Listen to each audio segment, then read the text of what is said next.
And now, from the bowels of the internet, it's the Hate-Bit Podcast.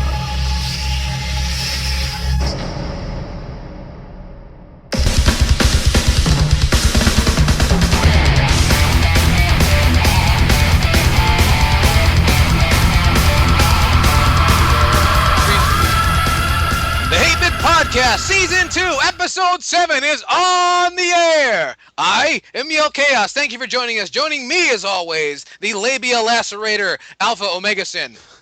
Plop, plop, fizz, fizz. Oh, what a relief it is. Hello, folks. The Muffin Man, Sainted Magnus. Hello, guys. Let's get this shit started. And the man, the myth, the shit fist and raker himself, RazorFist. Yes, RazorFist, high in 8 essential vitamins and nutrients, because apparently snark is a nutrient now. Ooh. And that's what we do. Welcome to our show. Got a great big show for you today. We're going to have a little discussion about, movies, and, because there's been a lot of talk about movies. We want to know what we think about movies. But we're going to talk about breasts. There's going to be lots of, much breast discussion in this episode of the Hate-Bit Podcast. I really want to stress that. So for those of you fans of breasts, stick around. We got a lot more for you. And we're going to talk about... Oh, you don't say. So a lot of bit. What am I talking about? A lot of bits. A lot to talk about here on this installation, whatever have you. God damn it, It's okay, folks. We have to restart him every so often, and I know, it's terrible. We've left him on for like several hours now, more so than we usually. You ever seen Return to Oz? He's like TikTok. You have to rewind him up every couple hours. Yeah, we just can't find the fucking key. We placed it somewhere. We just don't know where. It's probably in the folds of a couch or some shit. So we'll get to it eventually, or just leave him like this. Yeah. Apparently, I was built by Ford in the 1900s. Anyway, got a great big show. So it's time for our discussion topic. You like the discussion topic where we talk about just one thing and kind of have an open forum about it. And RazorFist adamantly made it very clear that he had to talk about this, about WWE currently, or, enforcing what they had not enforced before, their copyrights for Attitude Era material on the internet and on YouTube. And he wants to talk about it. So RazorFist, why are you so angry, man? I'm sure I'm not the only one who's noticed this. Anybody who's gone to look up absolutely anything that was ever watchable that WWE released, see also anything between the years of 1990 and 1999, you've likely already noticed it yourself. I mean, just right now, while you're listening to the podcast, go ahead and open up YouTube in a separate, window. Type in, the actual fucking... You type in any wrestler that you like. Do Undertaker versus Kane. Whatever. Any of this stuff, you're going to get more gray boxes than anything, because it's all been taken down. WWE has taken it upon themselves for myriad reasons, most of which I'm sure Alpha will illuminate us with in a moment here, to essentially whitewash their history and try and pretend the Attitude Era never happened, even though it was the most financially successful period in the history of the company. So, good luck finding, if you're me, gold dust matches or whatever the fuck, because these people are all in the Attitude Era primarily. So, That's a shame.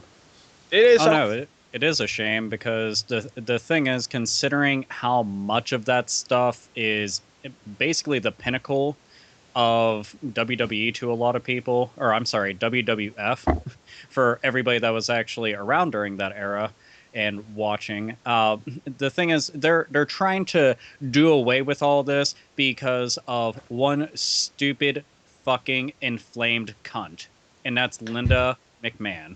Linda McMahon, who decided, was it last year or so, that she was going to go and run for office, and poured millions upon millions of dollars from her own company into going into this office and failed miserably. She spent the second most amount of money to literally get no votes at all and be laughed at.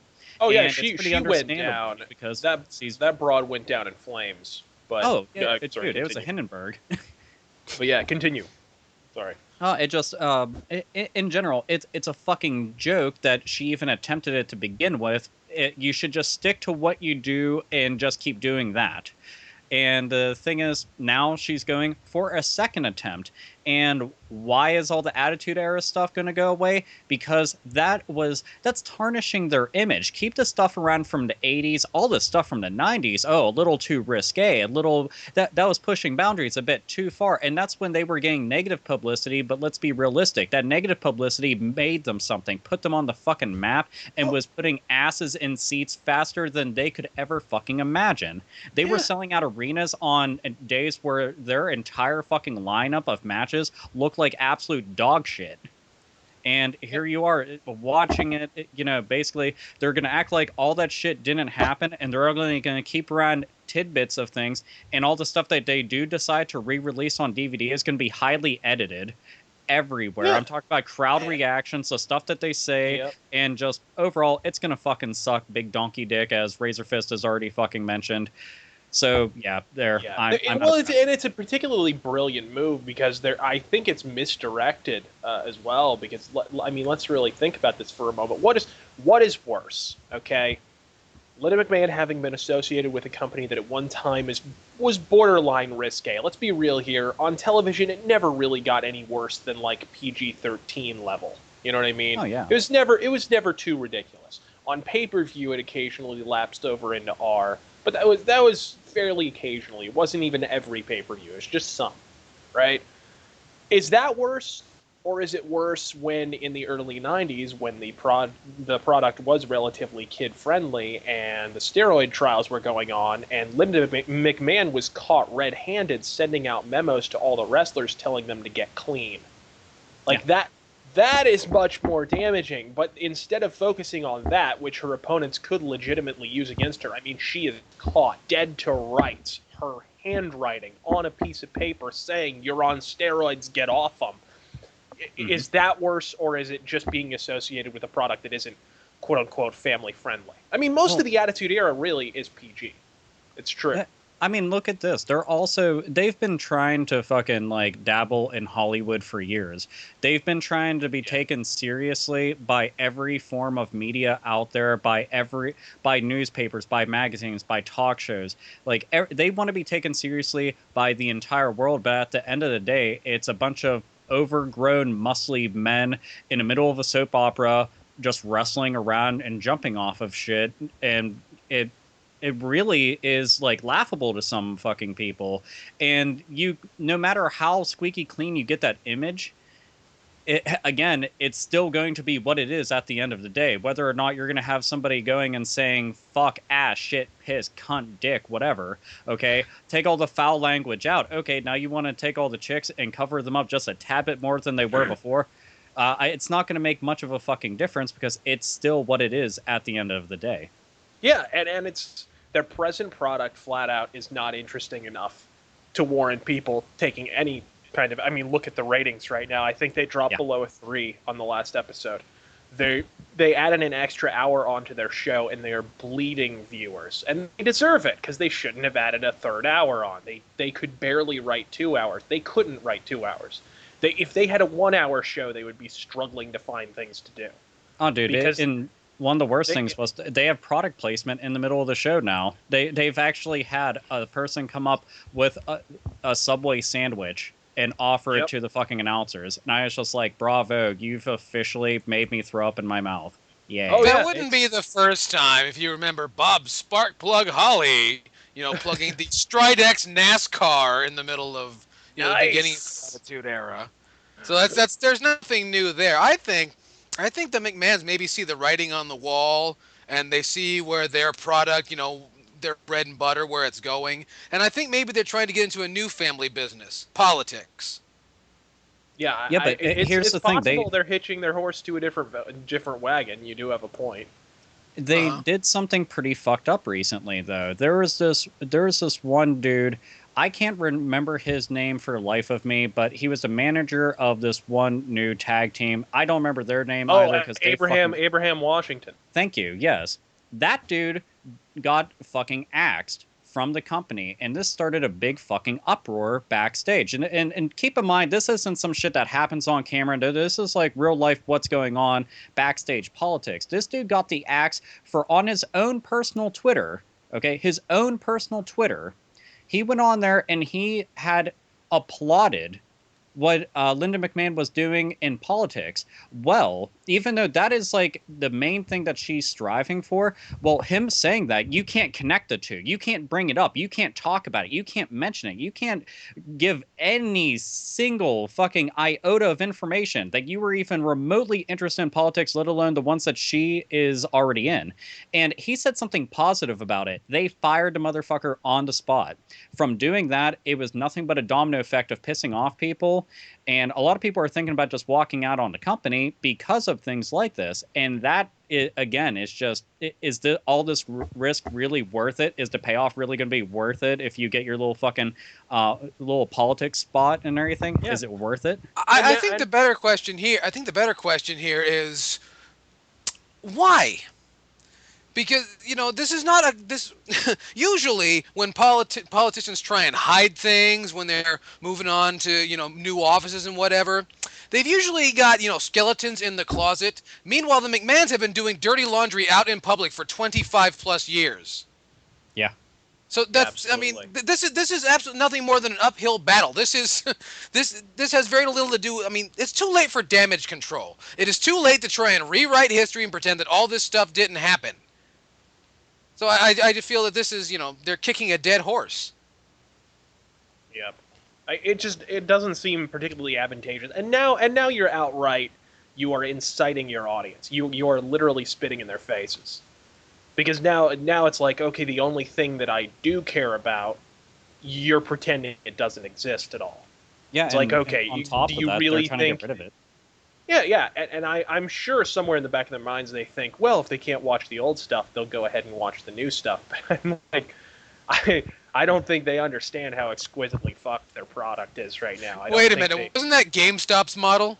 I know, I believe that was their operative logic for some years there. And how's that if we get rid of all this cool stuff, they'll buy this lame shit. Exactly. Oh yeah, no. It actually, on that, somebody get Brutus Beefcake on the phone.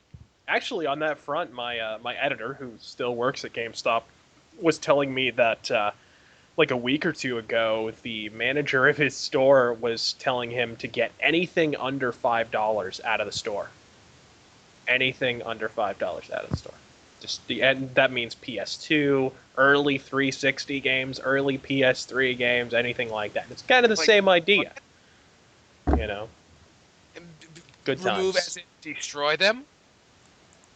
Remove them from the store. He wants them gone. He wants them not even on display. So yeah. Yeah, I know that they've been liquidating PS2 games and everything, but they're fucking retarded. They honestly just need bigger stores so that they can carry everything and make everybody happy, from retro to modern gamers and to modern gamers that want to get into retro gaming. See, and it's not even an issue of space. It's an issue of profit, and he flat out admitted that too. The manager, he was like, "Well, we don't make as much money off of a $5 game, so it's really just that simple." He's trying to wean the customer base off of the cheaper games because he doesn't want that kind of customer. Basically. Then somebody should send that memo to the big three. See, and that's kind of the same idea with WWE here. They want a better class of customer, and by that they mean little shithill kids whose parents will buy them absolutely anything they want, regardless of quality or content. And how many times did they ever pan out into the audience? And it was like Hulk Hogan syndrome all over again with all the merchandising, where you see a kid with a fucking "You Can't See Me" shirt. He has fucking 15 wristbands on each arm and each leg. He's got the hat on. He's got a necklace. He's got John Cena diapers on. He's got John Cena shoelaces. He's got a fucking John Cena cup. He's got a John Cena doll with him. And it's like every 5 seats over, you see another kid like that. And again, every single fucking that's their poster child. And keep in mind, during live shows when they can't edit it out, unfortunately, and you hear the "Let's go Cena," it's all high pitched, and when you hear "Cena sucks," it's all bassy and burly, because no real wrestling fan wants to see this fucking jack off on there parading around acting like he's a wrestler with his repertoire of 6 fucking moves, including his pretend submission move. And yes, to anybody out there that is a fucking John Cena fan, I fucking hate him. He can suck a dick and be boiled in pus for all I fucking care. Wow. Sorry about that. There we go. So, yeah. No, that's all right. But you can't say that WWE has never taken a long look at their audience and changed their product to appeal to those people. I present you with Exhibit A, the Godwins. They actually tried to appeal to the pig farmer in the audience. Now, that either says they don't think very much of their audience, or That's they exactly think what really that highly of says. the pig farmer. I think what they were trying to do is capture Lightning again, because you had Hillbilly Jim, who did go over Who was relatively well. massively popular, yeah. I mean, I like Hillbilly Jim, but... I do too, because he won't age. I No, don't understand. Hillbilly how. Jim, yeah, he looks exactly the same, like Yeah, 30 years later. I saw him when I was little. Like, I'm talking like when, like, my earliest memories of being a child, I had went to wrestling matches, and I remembered seeing him there.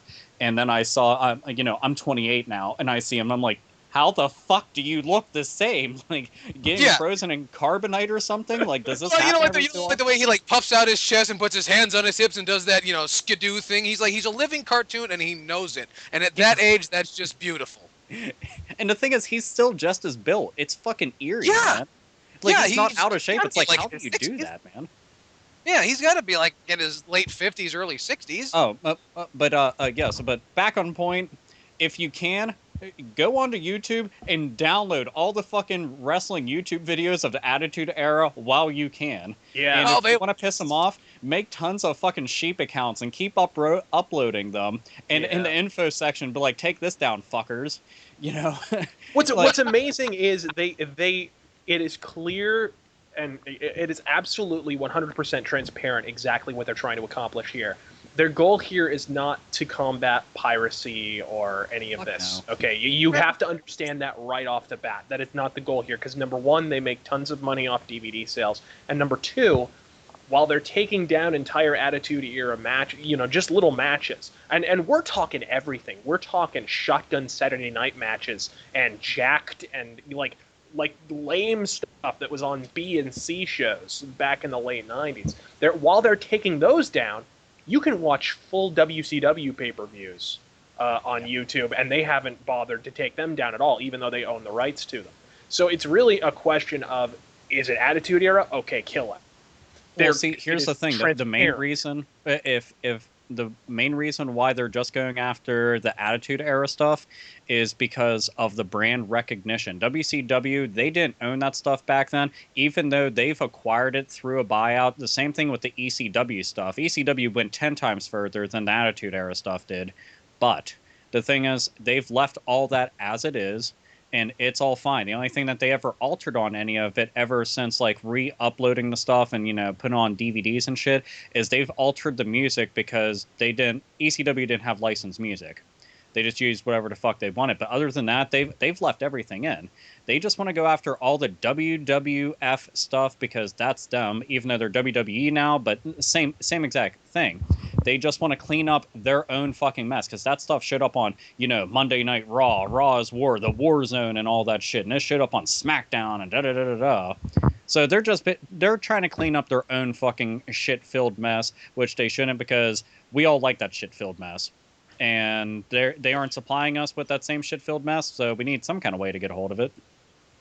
Yeah, so there you go. So, but that was a good discussion. I enjoyed that very much. In conclusion, before I want to tell all the people who have no idea what we're talking about, if you get a chance, check out some ECW. Check out. Hold on. What do you got? Sainted didn't get in on this discussion, so Sainted, just give us a quick fuck WWE, would you? Well, I'll just say this: it's politics, and me and politics don't mix. Concerning the UK and politics at the moment. At least you're honest. Right? So that's why I said that. But I admire that, Sainted Magnus. I do have one little theory though. What's that? WWE 13. They're putting the Attitude Era in that, so they're probably trying to make as much money off the Attitude Era as they can. But they're going to take down all the fucking videos from YouTube, so then you'd have to go out and buy the game just to view these matches. So I think maybe they're trying to control the image that they've already set forth. Exactly. Exactly. Because Yes. they're really pushing the Attitude Era on the new game. So just so that's I think to go in line with everything else that's going on in the gaming industry. Everyone trying to cash in on nostalgia. Mm-hmm. Which is a whole other discussion for a different episode of the Hate-Bit podcast. Yeah. But but if you have the time, check out some ECW and watch a man called Tommy Dreamer. You'll actually see, if you watch long enough, see him accomplish the American dream, pile driving his wife through a table. There's nothing quite like it, and I recommend it highly. Anyway. And watch a barbed wire match with Sabu and Terry Funk. It's probably one of the most brutal fucking things you'll ever see. Just watch any match with Terry Funk. Watch some ECW do the cage match between Steven Richards and Luna Vachon.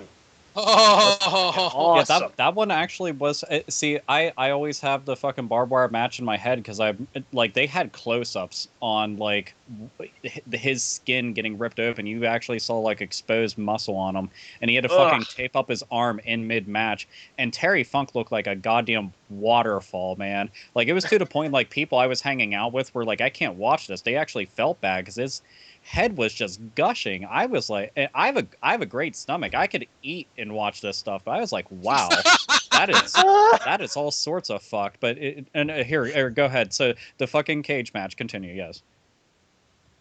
I think everyone's just picturing you eating a sandwich. I was just throwing that out there. So yeah, continuing on. Yeah.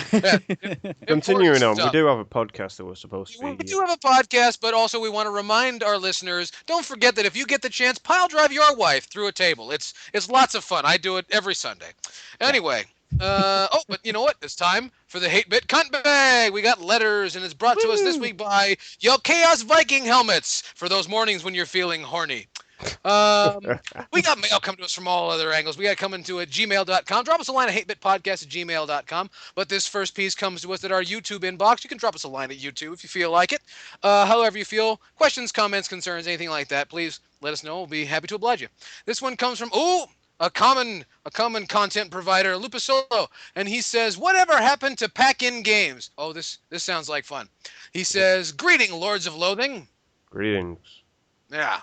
He says, "I have a question and a complaint." Well, we'll do as best we can. He says, "Whatever happened to pack-in games? Back in the day, consoles came with important games packed in with the system, such as Super Mario Bros., Sonic the Hedgehog, Virtua Fighter, etc. Nowadays, you consider yourself lucky if a game comes packaged with a game, and it's usually special editions and collector's editions of consoles that come with games. When did this simple common sense courtesy become engulfed by greed? Which are some of the most important pack-in games or system seller games for you fine gents?" When did the whole pack-in game just die? It died off. I would say this console generation. I remember. Now let's keep in mind. I think I do remember the 360, the Pro edition of the 360 for a long time came with two games. I forget what they were. One was Forza, and it came with two games. I just forget what the other one was, but I know one of them was Forza 2 and Viva Pinata.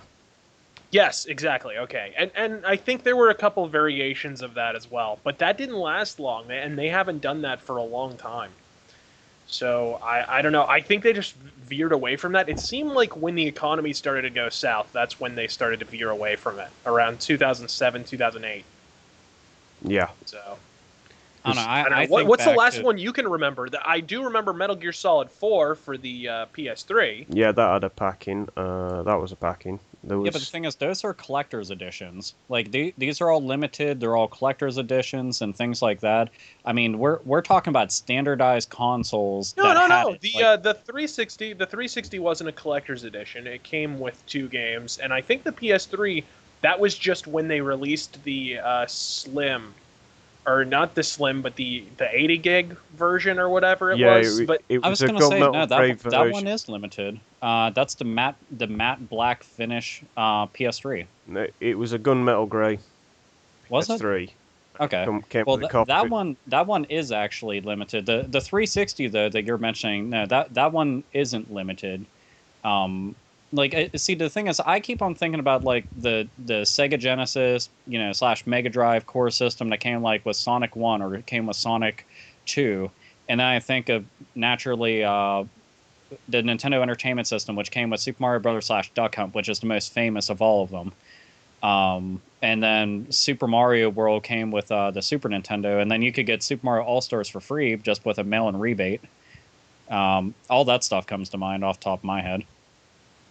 Yep. Yeah, I mean, they used to do it way more. I remember the entire reason I bought a Nintendo 64 was because they had the green N64 that came with the expansion pack and Donkey Kong 64.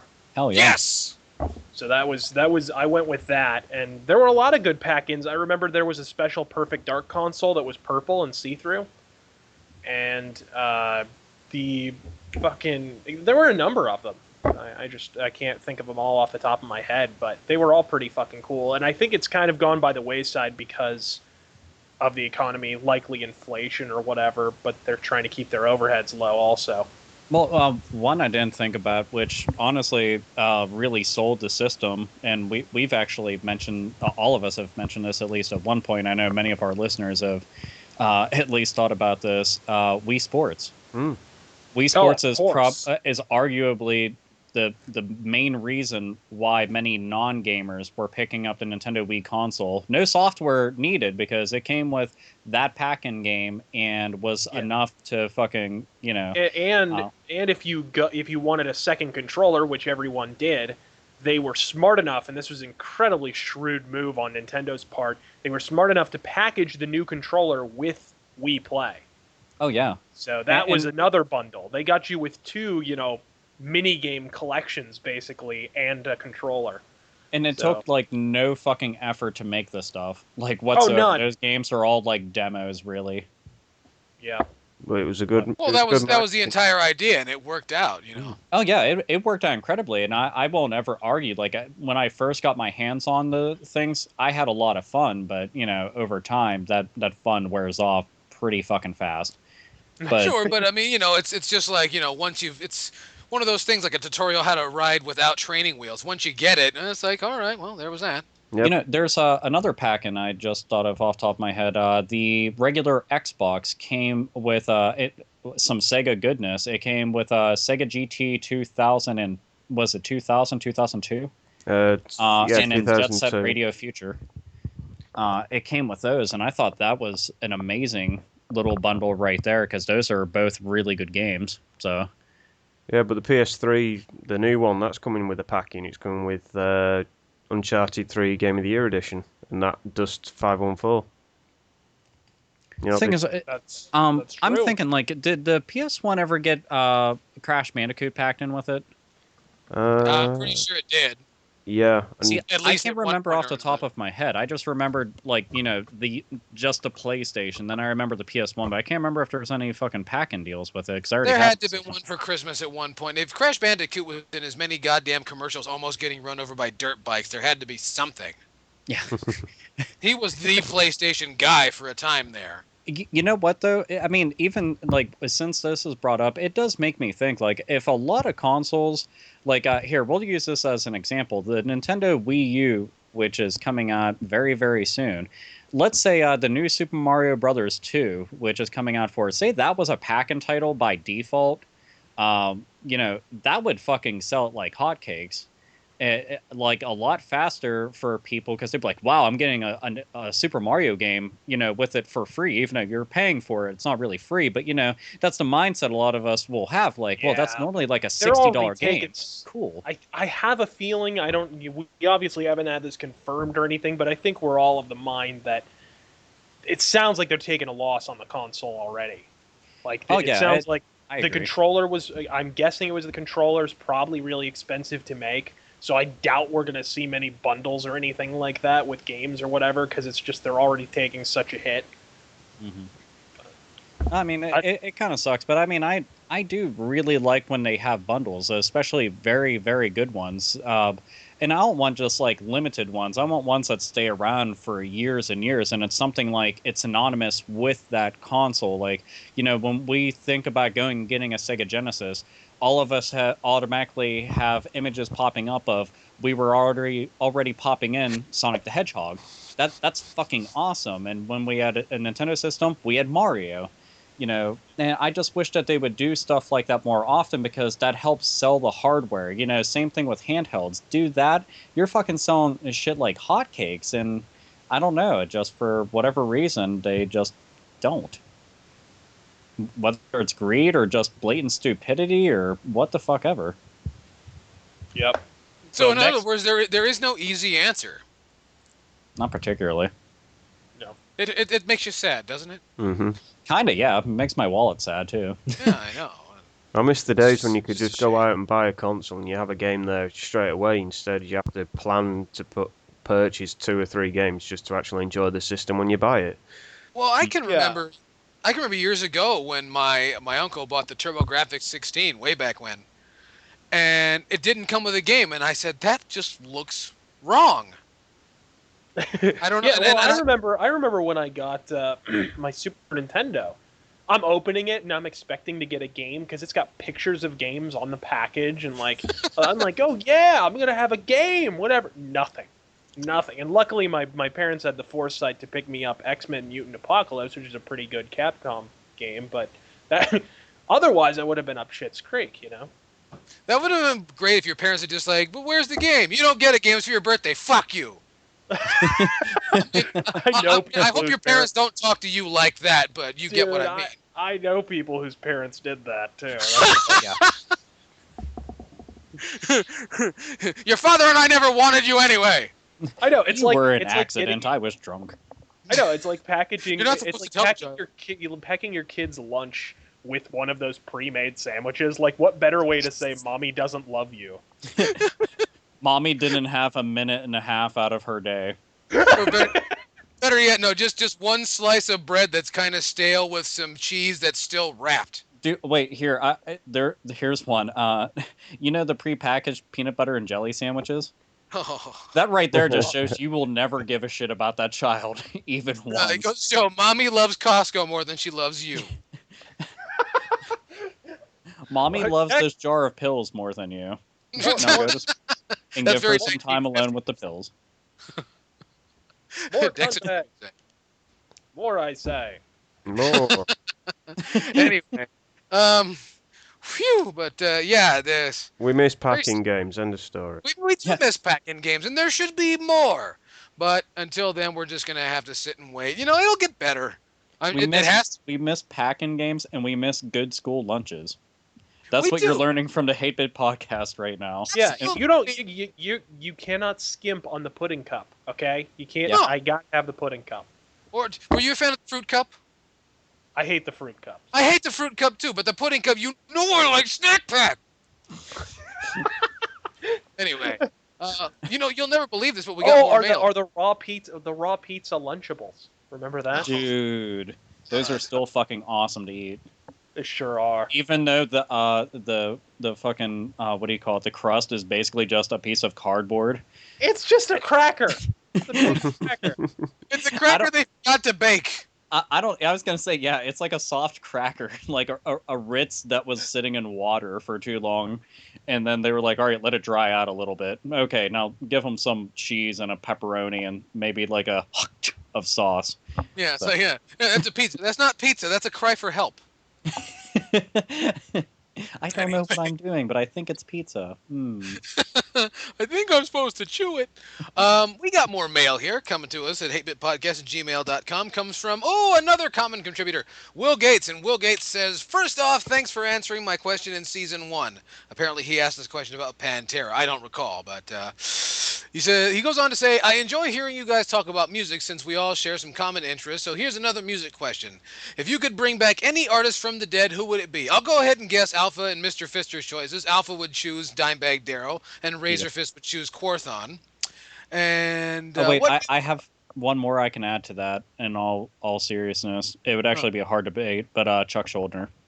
that's a Ronnie good one. James Dio. And he says, Oh shit! what do you yes. think would have happened with their career if they never died? Congrats on Season 2, and thank you, RazorFist, for helping introduce me to Bathory. So, hey, there you go. RazorFist, you are doing good in the world, and I won't tell anybody because I don't want to ruin your rep or anything. But What You know, about you- Freddie Mercury? what about Freddie Mercury? You know who's You the big one? son for of me? a bitch. I was going to say I- that. Oh, There are plenty of sorry, other I famous stole people his who died. thunder. Stole my thunder, son of Stole your No, go thunder. ahead and use it. Mine's Quarthon. You're good to go. Alright, Freddie Mercury, since you've already fucking took. Oh well, Did you hear that tone in his voice just then? It's like, yeah, use it, fucker. yeah. Stole my Fuck you, thunder. English. For me, the one that I was thinking about this while I was reading through this, I can't help but think about Stevie Ray Vaughan. Stevie Ray Vaughan, while he was not a terribly young man when he went, I think just had so much more to give to the world and was taken away, just well, far too soon, in my opinion.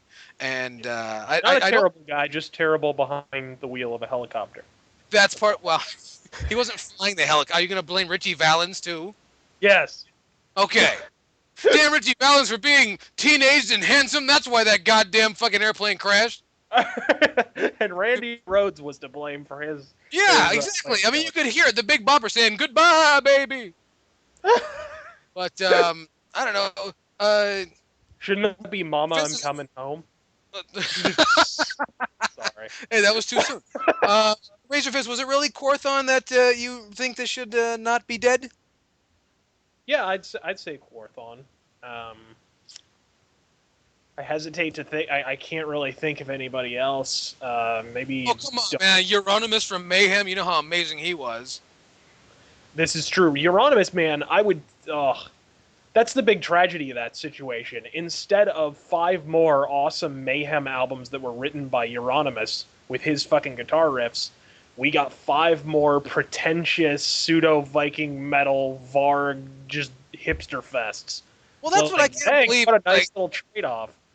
Yeah, well, Varg murdered Oystein Arseth, Euronymous, over what he claimed, what he claimed that Euronymous would have done, when in fact that's what... I think Varg was fearing that Euronymous would cut in on his hipster action. Yeah. He probably had a premonition. He's like, you know what? All this faggoty stuff I'm doing that I'm leading people to believe is good, he's going to do that too. I should kill him. I just thought of somebody that I thought of somebody pretty late into it, but I don't think that this person could take precedence over Dimebag or Chuck Schuldiner in my book, but it still is very noteworthy and should be mentioned. And that is Peter Steele from Typo Negative fame. Oh, Peter Steele is like I grew up on Typo Negative. I heart them a lot, but Peter Steele is a bad motherfucker. All in all, unfortunately, cocaine. That's all I can really say. A hell of a drug. Cocaine is a hell of a drug, and but yeah, he's a pretty badass fucking dude, and I would like to see him come back because their last album was actually really, really fucking good. So I would throw also as a Motorhead fan, I would throw Wurzel out there because he died a couple years back. Mm-hmm. That's true. And it would have been nice to see him reunite with Motorhead because he was a really good guitarist. Yeah, we could spend a whole half hour talking about, people who should be dead too, but... Yeah, but we have actually, something more important. I think Keith that we would talk fucking more about Richards. who should be dead. Huh? Keith Richards! Keith Richards is being kept alive by some sort of voodoo. It's And Egyptian magic. Is it Egyptian magic? Is that what it is? Because, he cannot be killed with conventional weapons. Yes. I mean, realistically, you would have to, do like in Doomsday, have to drop a building on this fucking guy just to, make him get sick. To quote Barry Burton, it's a weapon. It's really powerful, especially against living things. This is why now we know. This is why John Michael Thor tunes his weapons. This is why.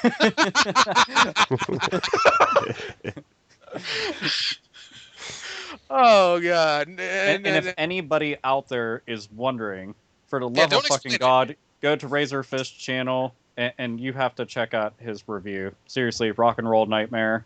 It gets 50 thumbs up. Watch it. Look, I'm plugging his fucking channel and his video because seriously, if you guys haven't watched it, the movie is fucking hilarious. His review is just as fucking funny, and there's a monster penis in the movie. There you go. Yeah, there is an ejaculating penis monster. Dude, that thing's fucking horrifying. And after you watch this movie, it will be impossible for you not to say, "See you again, old scratch," at least 5 times daily. So yeah, we miss people who are dead, and we hope to kill people who are alive. Yes. Is that what we were trying to get across there? I want to kill people no matter what, but yes. We'll go Well, with that's good. That's good. Well, that's all the letters in the Hate-Bit CuntBag, and we'll have more for you during halftime for the Hate-Bit BallBag. Got a new sponsor over there, and we'll let you know more about that as we get into the second half. But anyway, this first feature we're talking about, we're calling this Hate-Bit Film Week. You guys aren't going to believe this, but we love bad movies. I know RazorFist likes bad movies. I like bad movies. Bad movies are bad movies because good movies, do they make good movies anymore? No. Uh, Good movies. The problem is they insist upon themselves. They do. They insist insist upon they're a good itself. movie. But, Alpha Omegason was going on and on and on about bad movies, and I'm going to let him get the ball rolling. Alpha Omegason, what bad movies really just grab you? Well, there was one that grabbed me recently, and then I filed charges against it and got a restraining order. And that just so happens to be the the new rebooted Hellraiser movie. I can't really say new because it's been out for a little bit, but it's new to me because I just saw it. So fuck you if you've seen it already. But I watched it, and the entire time I just thought, shoving a traffic cone filled with fucking battery acid into my asshole sounds a lot more appealing than sitting through the remainder of this movie. Unfortunately, I didn't have either handy, so I just watched a movie instead, and here I am. It is a fucking train wreck. Not to say that the last couple Hellraiser movies were really anything to be like, bravo, encore, encore. No, you just want to burn down your house because that's where you had seen them at. But the new rebooted one, because we were talking about movies so bad that they're good, which Rock and Roll Nightmare, that's one of those so bad it's good. Hellraiser is one of those so bad you hate yourself movies. So bad it gives you cancer. Yeah, it's like I have eye and ear cancer. And it sucks really bad, and it's all rotting. I'm eventually going to be dead, probably by the end of this podcast. So who knows? It might be my last. This movie is so bad, it's encouraging you to invest in a road cone and a car battery. Yes. That's something, boy. That's something right there. At least everybody will know what my next Hate-Bit podcast video will be when I upload it. It's like, see, this is what it told me to do. And then crazy laughter, and then sphincter annihilation and everything in the middle of a highway. So, We'll yeah. have an So, answer on standby. Which highway so we can schedule this thing? any highway that has at least 4 or more lanes. I-95 through Pittsburgh. All I have to ask is, how is Sphincter Annihilation not the name of a gore metal band yet? I was going to say, I gonna kept say on it is- thinking that it was going to be like a porno grind metal band, maybe? Okay. I mean, we do have Anal Cunt and Anal Blast. Anal Blast, which has pretty good songs like Nipples, Knees, Ass, Cheeks, I Only Hit You Because You're Pretty, She Eats Her Tampon Out of My Shit. Actually, only hit you Tampon- because you're pretty when you cry. And my particular favorite in the song that made me like the band, which is called Tampon Teabag. It's a very good song. But there's a lot one of my wrong with me. favorites. One of my favorites, and I forget what the band was that did it. I was on some metal compilation that I got, and I'm not really a death metal fan at all. I actually kind of hate death metal. But there was a random death metal band that had a song that they wrote specifically for this compilation. It was a Seasons of Mist record company compilation. And it was, and I think it's now my new favorite name for semen. Sticky White Love Piss. Well, It's all sticky. it's not maybe sticky, but it's all bleachy.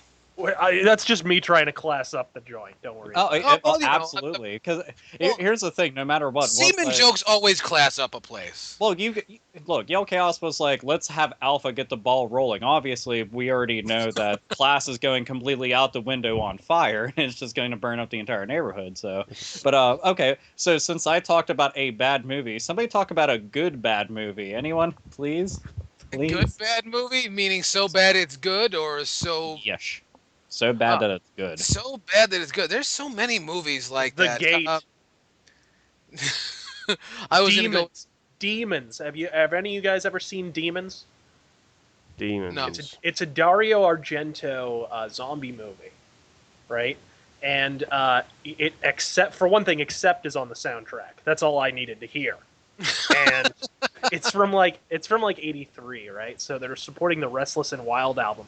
There's a point in the fucking movie where the movie theater, basically the idea is that the movie theater is overrun like one person at a time by zombies. Everybody just sort of turns into a zombie slowly.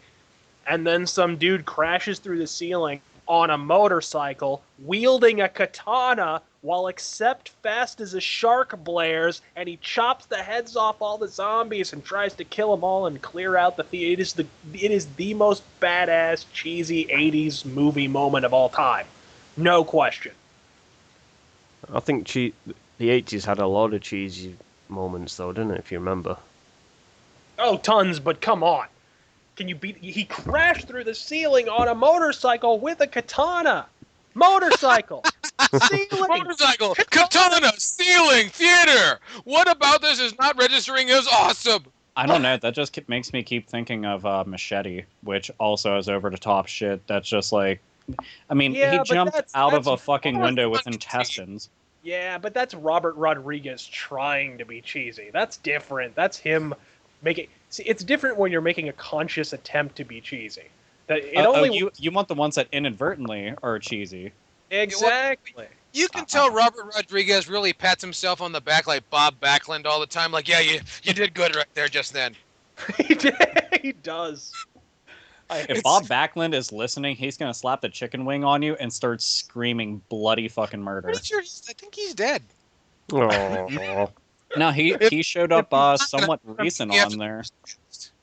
Oh yeah, he showed back up like a month or so ago. Now I have to kill him to make that go in line with what's going on the canon on the podcast. It took him. I gotta say, it took him a while to live down the fact that he was the Sultan's manager for a while, and that was not easy to live down. Oh, here's one somewhat cheesy. Well, I can't say somewhat, but one of the cheesy movies that I can think of happens to be Attack of the Killer Tomatoes. I liked that a lot when I was younger. Yes. Like that's just so good. what about Weird Science, the movie? Well, that was the John Hughes movie, man. That's just how John Hughes goes. Oh, no. One of my favorite movies, kind of a cheesy 80s horror movie, is Trick or Treat. With Gene Simmons and Ozzy? Yeah, and fucking... what's the band? Fucking... Is it Fastway in it? Yeah. Fastway plays like a song in it, and they're all freaking cool, with the guy who eventually became the lead singer of Flogging Molly, looking like, which is ridiculous to think about now. He was the freaking lead singer of Fastway, but yeah, that's a pretty good cheesy movie. I like it. Oh, that's a good one. No, I saw that in high school, and I remember when I was a kid, I said I don't understand the concept of bad movie because I knew movies were expensive to make. I was like, how could they make a bad one? Little did I know that, yeah, every movie that I like sucks. And I have to come out, I'll be perfectly honest. I am a huge fan of the Police Academy series. So I know, I know movies of that distinction. Don't think I don't. I made it all the way to Police Academy 6. Whoa there. Yeah. Yikes. You have to calm down right now. We don't have insurance for you. You remember, I know, right?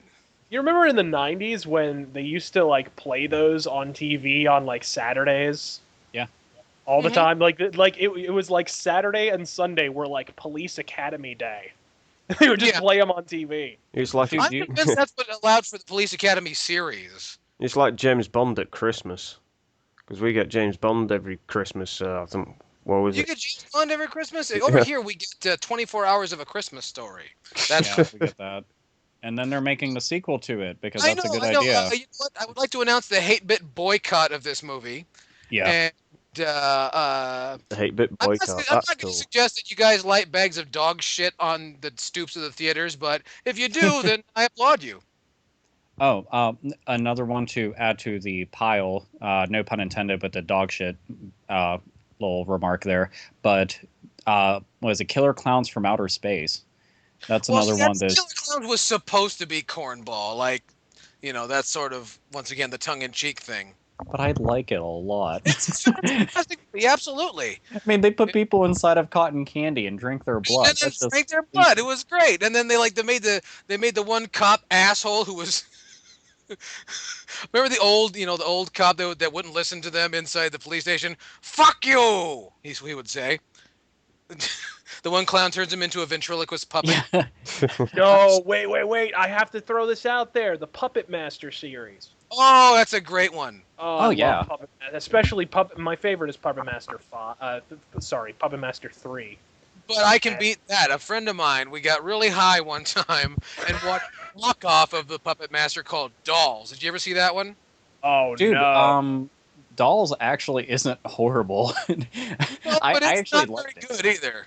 It's not great, but it was, dude. I was little and I was a horror fanatic. I was like, this is pretty good. I also like demonic toys, but you know. Oh yeah, no, we got all loaded and we watched this and it was great. And then we said, you know what we got to do soon? We got to get all fucked up and watch the Shawshank Redemption. Like watch a good movie and see what happens.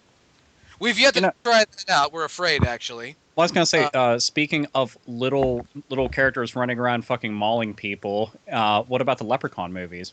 Oh, I thought you were gonna go with Ghoulies. No, Yeah, dude. Ghoulies Honestly, 2 I with, know that. with Blackie Lawless. Mm-hmm. Yeah. See, I know that I've seen Ghoulies. Like we had it on VHS because we bought it from one of the many movies rental places that went out of business. But Ghoulies, the only thing I can remember is what they look like. Aren't they little and green and have sharp teeth and shit? No, they're little and brown. They come in different colors. They attack you when you're on the shitter, and I didn't care for that very much. Dude, like, yeah, no! on the fucking cover of the movie, there's one coming out of a toilet, and he like looks real happy too. Like I'm standing on your Lincoln log. I think that's the one that bites you in the back of the ball sack. Oh. Yeah. But all those kinds of movies. I think I got exposed to a lot of this because the dollar section at the rental place. Dude, but that's where some of the gems are just hiding. Some of the greatest gems of all time. I mean, it's where you saw shit like the best of Brother Love from the Coliseum home video. Shit like that. Dude, I shit you not. Okay, I opened a separate tab. And Ghoulies actually came up under on Netflix. And the one I'm looking at, the cover for this is actually different. It's two Ghoulies there, and neither of them look like the one from the VHS tape I have. But the one is like big and buff and looks kind of like an ape, and the other one is just green and has real long dangly fingers and looks really unhappy. And he has a Ninja Turtle chest. So yeah. Well, Ghoulies were more or less a Gremlins knockoff, except for the chewing your asshole part. That's that was entirely original. That didn't happen too often. No. Very rarely does that happen in a Spielberg film. I'm not saying it doesn't. It's just uncommon. Saying to Magnus, what bad movies do you like? What bad movies do I like? There was one, I can't remember the name of it. Shogun Assassin, that was it. It's actually That sounds bad. It's really bad. It's badly made. It's one of those films that got banned because it was too violent. And I tell you what, it is one of the best fucking ninja / samurai movies I've ever watched. It's fantastic. If you can find it, buy it. It is really fun. Is it one of those films where they're like someone gets their face cut off with a katana? Yeah.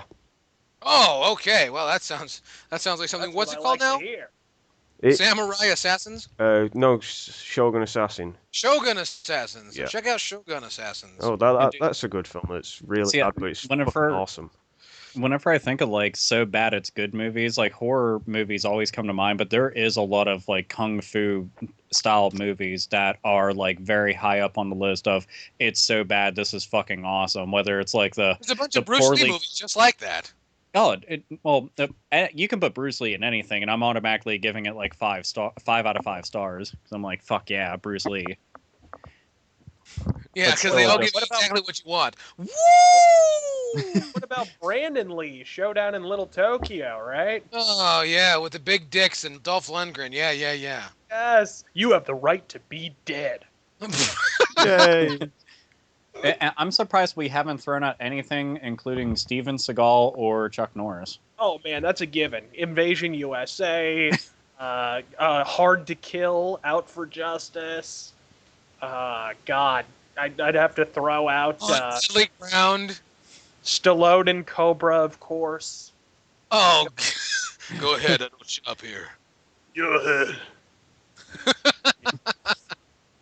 No, yeah, there's a bunch of them, man. Oh God, now we're gonna talk about all the bad action films. Well, action films were never designed to be like literature inspired or anything like that. Red. But they were Huh? fun as fuck Red to watch. Anything with Jason Statham is horrible, but for some reason makes a lot of money. I don't know. I really liked him in the Expendable movies. I don't really give a shit about those movies, but I did see the movie Cranked or whatever it was. You Crank. remember that one? Crank. Oh, that is just so over the top. It's It was an over the top. It was. beautiful. I think Jason Statham is talentless. I mean, he can roll over hoods of cars. Good for him. But Yeah. He may be a bad actor, but at least he's a total throbbing dickhead. At least he's a complete ass. Have you ever seen this guy interact with normal people? Like, there's footage of him talking with people, and paparazzi are watching him, and he's just telling fans to fuck themselves. He doesn't want to sign any autographs. He's a total prick. This guy. he doesn't interact with anything, to be fair. Total asshole. I think there was a hit pun in there somewhere. Yeah. You're surprised that Jason Statham can't interact with things? What planet are you from? Anyway, we'll have more talks like this in coming weeks here on the Hate-Bit podcast, because as you know, this is the first podcast in the month of October, and we're going to talk about all that kind of stuff all throughout the month, so don't you worry about that. Our next item, we got to talk about something. Saint Magnus asked me to put this in here, and he's very interested in discussing this. The Mass Effect Trilogy box set. What about it, Saint Magnus? Yeah, well, this past week, BioWare and EA have announced that they're releasing all 3 Mass Effect games in a nice little foil box with an art book and all the DLC and stuff like that for the PlayStation 3, PC, and Xbox 360 for $60, and it's coming out in November. Why? That's what I want to know, is why. It seems like a good idea. The PlayStation 3 is finally getting Mass Effect 1 on the system. But why, when people have already spent $60 on Mass Effect 3 this year, as well as the DLC, and then just say, oh yeah, we're making a set, and here's all the DLC, here's everything all in a box for you. There you go, enjoy. I'm confused why they've done this early into the franchise. I know they've ended Shepard's story, but couldn't they have waited till like next year or something? Well, I'm confused. I want other people's opinions on this. What do you guys Because think? they want to cash in on the holiday season while the product is still relatively, hot. Well, they're gonna miss out on the PS3, guys, which is one of the main reasons to buy this. Is if you're a PS3 fan and you never got to play Mass Effect 1. Yeah. This is the big reason why you'd want to buy it, but they're going to miss out on that this holiday season, right? They're saying it's going to be released for PS3 at a later date. So I don't really see the logic. I really don't. No, it's confusing. Yeah, are you getting all the DLC on it? According to the website, the people, they got like a, people asking questions, and it says, what DLC is included in the Mass Effect 3 trilogy? On PC, Mass Effect will include Bring Down the Sky, Pinnacle Station on disc. Okay. For Mass Effect 2, you get the Cerberus network. Okay, so yeah, all other features all the like shit, that. It sounds like it's all included. Mm. Yeah.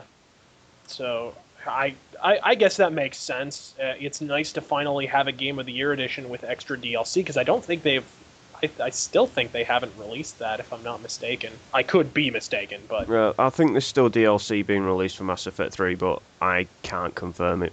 I can't confirm nor deny. There is other people that might know. well, who's more than still I. playing that piece? I think most people who played that were pretty much done with it. Well, it's Wait. one of those games. Once you finish it, that's it. You don't really need to.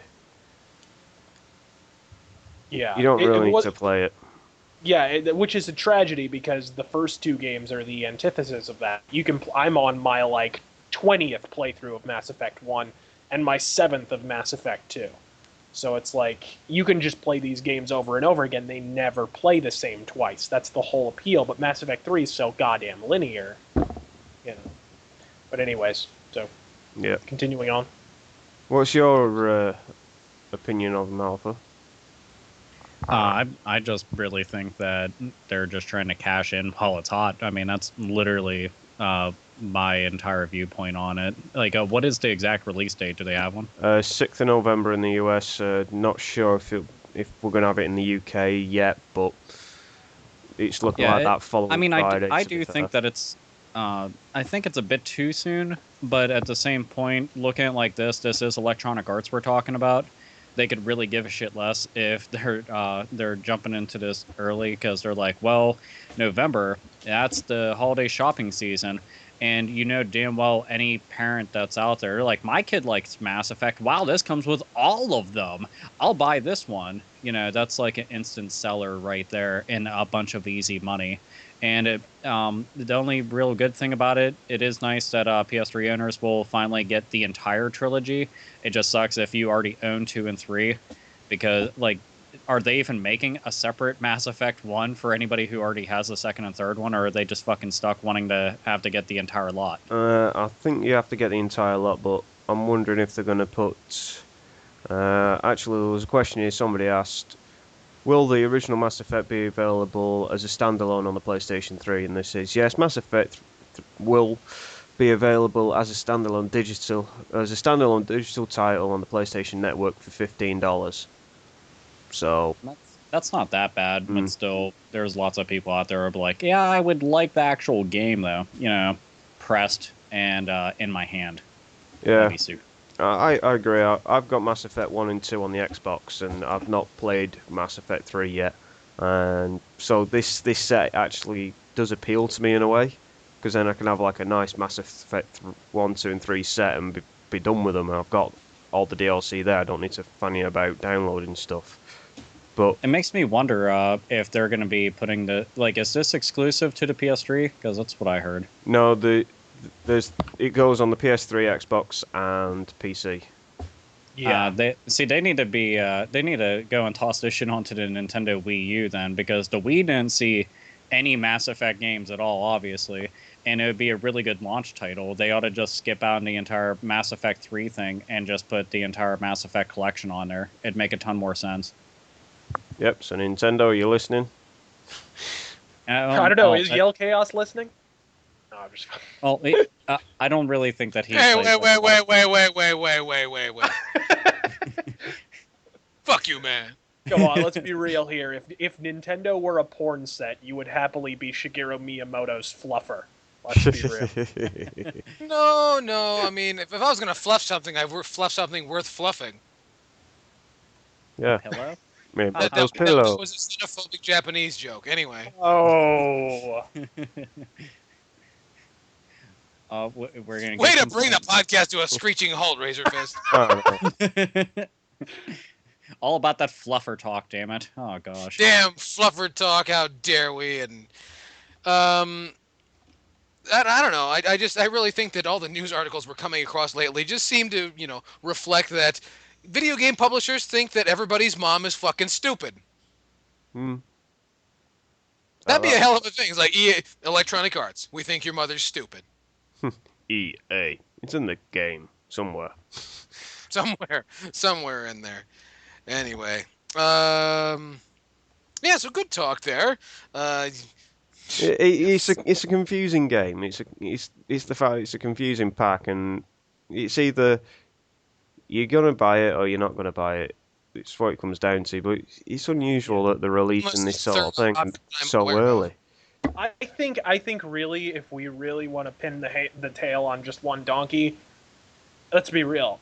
BioWare needs money right now. They are dying. I mean, EA is in dire financial straits right now. They need just a quick cash grab, and a Mass Effect collection fits the bill. I think that's really the beginning, middle, and end of that story. And it's good timing for it overall, considering they need the money now, and the holiday season is happening right now. Well, it would be good timing, but I have a feeling that these are outdated techniques. They're using stuff that may have worked in years past, but I don't know. I mean, I think that consumers are finally paying attention to, the negative press. They say there is no such thing as negative press, but I don't know. Will it work, Sainted Magnus? What do you think? It's a double-edged sword. It could Sure. work or it could kick him in the nuts. So, uh, Well, if we're just gonna. I'll probably wait for the set to drop to I don't know about 30 pounds UK or $50 or something like that. You know, I don't think it's a $60 set at the moment. Does that mean you will buy it? Possibly. Well, I want to actually play Mass Effect 1, 2, and 3 on one console, so... You really need to play Mass. Have you ever played Mass Effect 1? I have played Mass Effect 1, and Oh, okay. I had a 'Cause hell of I a was lot going of to fun say, with if that you game. hadn't had a chance to, I mean, that's definitely, in my opinion, the best in the series. So. It's a good game. I really did enjoy my time on the Mass Effect, you know, in the universe, and playing Mass Effect 2. Yeah, it felt like I was playing a Call of Duty game, you know, towards the end. But still, it was the story wasn't too bad. I've not played 3, and I'm not sure if I'm going to end up playing it yet. But Well, I will say this. For your sake, I hope the Mass Effect Trilogy box set is a massive failure, and I hope you get it for a very decent price. Oh. Merry Christmas, Sainted Magnus. It's a bit early, but yes, thank you very much. But you see what I mean? I'm just hoping for their failure because it will ultimately benefit your pocket. That's the kind of compatriot that I am. I wish many people lose their jobs so you can get a game for 10 quid. Don't say. Capitalism, isn't it great? Anyway, it's great. This just in. We got big news right here. Fans are demanding, not requesting, but demanding larger breasts in the Dead or Alive series. We spoke about this last week. I know, but now it's a demand, a full-fledged demand. Is this... This is Team Ninja is trying to defend the mammary space because they've been coming under fire and some criticism because of how they've chosen to advertise the new game. So people are now saying, you know, maybe you're going overboard or whatever. And so they're just saying that, well, you see, the fans, every time we wish we could make them have small breasts, but every time we do it, the cattle, they drag us back into the quagmire because they demand large breasts. That's basically what they're saying. They are passing the buck on over to the fans. So, I mean, look, I love a pair of undulating mammaries as much as the next guy. I wouldn't say I'm on the short list for the mayor of Titty City or anything, but I at least have a timeshare there, you know? But what I find... Titty nights! I know. What I find, chiefly offensive here is it's not really the objectification of women, frankly. I think it's the objectification of men, if you really think about it. If you really sit down and analyze this in cold conscription, these vacillating shitbags genuinely believe that every minute, every single decision, every microscopic daily decision of our daily existence is informed by our fucking crank. That's basically what they're saying here. Yeah, they can sell us anything with a pair of tits on a stick. Absolutely, it's memo to Team Ninja. It's a dick, not a dowsing rod. Okay. I don't know what you're talking about, but on a good evening, mine is a dowsing rod. No, You but what I'm talked about that. For those of you who don't know, Alpha Omega Sin has an unusually high sperm count. He told us before the podcast. And that's actually from drinking Surge, by the way. So for everybody out there who drinks Surge, you can knock up anybody from any part of the fucking spectrum. It'll be fantastic. You know, No. I want you you're to say unaware it of. the way you said it earlier. Let's see. I think what I said exactly was I could shoot a load onto a bedsheet and somebody in a different state could be having my baby. And that's kind of Pretty the sure same that's idea. I think they genuinely believe, speaking of neighboring cities, I think they believe we're wired in such a way that if there's a pair of sopping wet titties in a neighboring county, we suddenly and inexplicably find ourselves face down in the dirt with our cock wedged in a gopher hole like we're trolling for fucking groundwater. They're just tits. They aren't an instant sale. I mean, ask Namco how the print advertisements with Ivy's mole-bespeckled cleavage worked out for the Soul Calibur series. You know what's funny? I was telling my Soul friend the Calibur, other she's day. the first character. She's the very first character that they show off ever since Part 2. She is Yeah, the yeah, very yeah. first character that they bring up, and when they don't have her popping up, they have Taki, who essentially is completely naked. They just painted her. Oh, That's it. absolutely. The girl's camel toe is just a badge. That's all that is. Yeah, it really is. I think it's fucking funny that they're trying to say, like, that's what a ninja wears. Like, I've seen ninjas, ninjas are pretty cool. Like, if a ninja saw that, a ninja would stop in mid-assassination and would just start plowing the living shit out of that.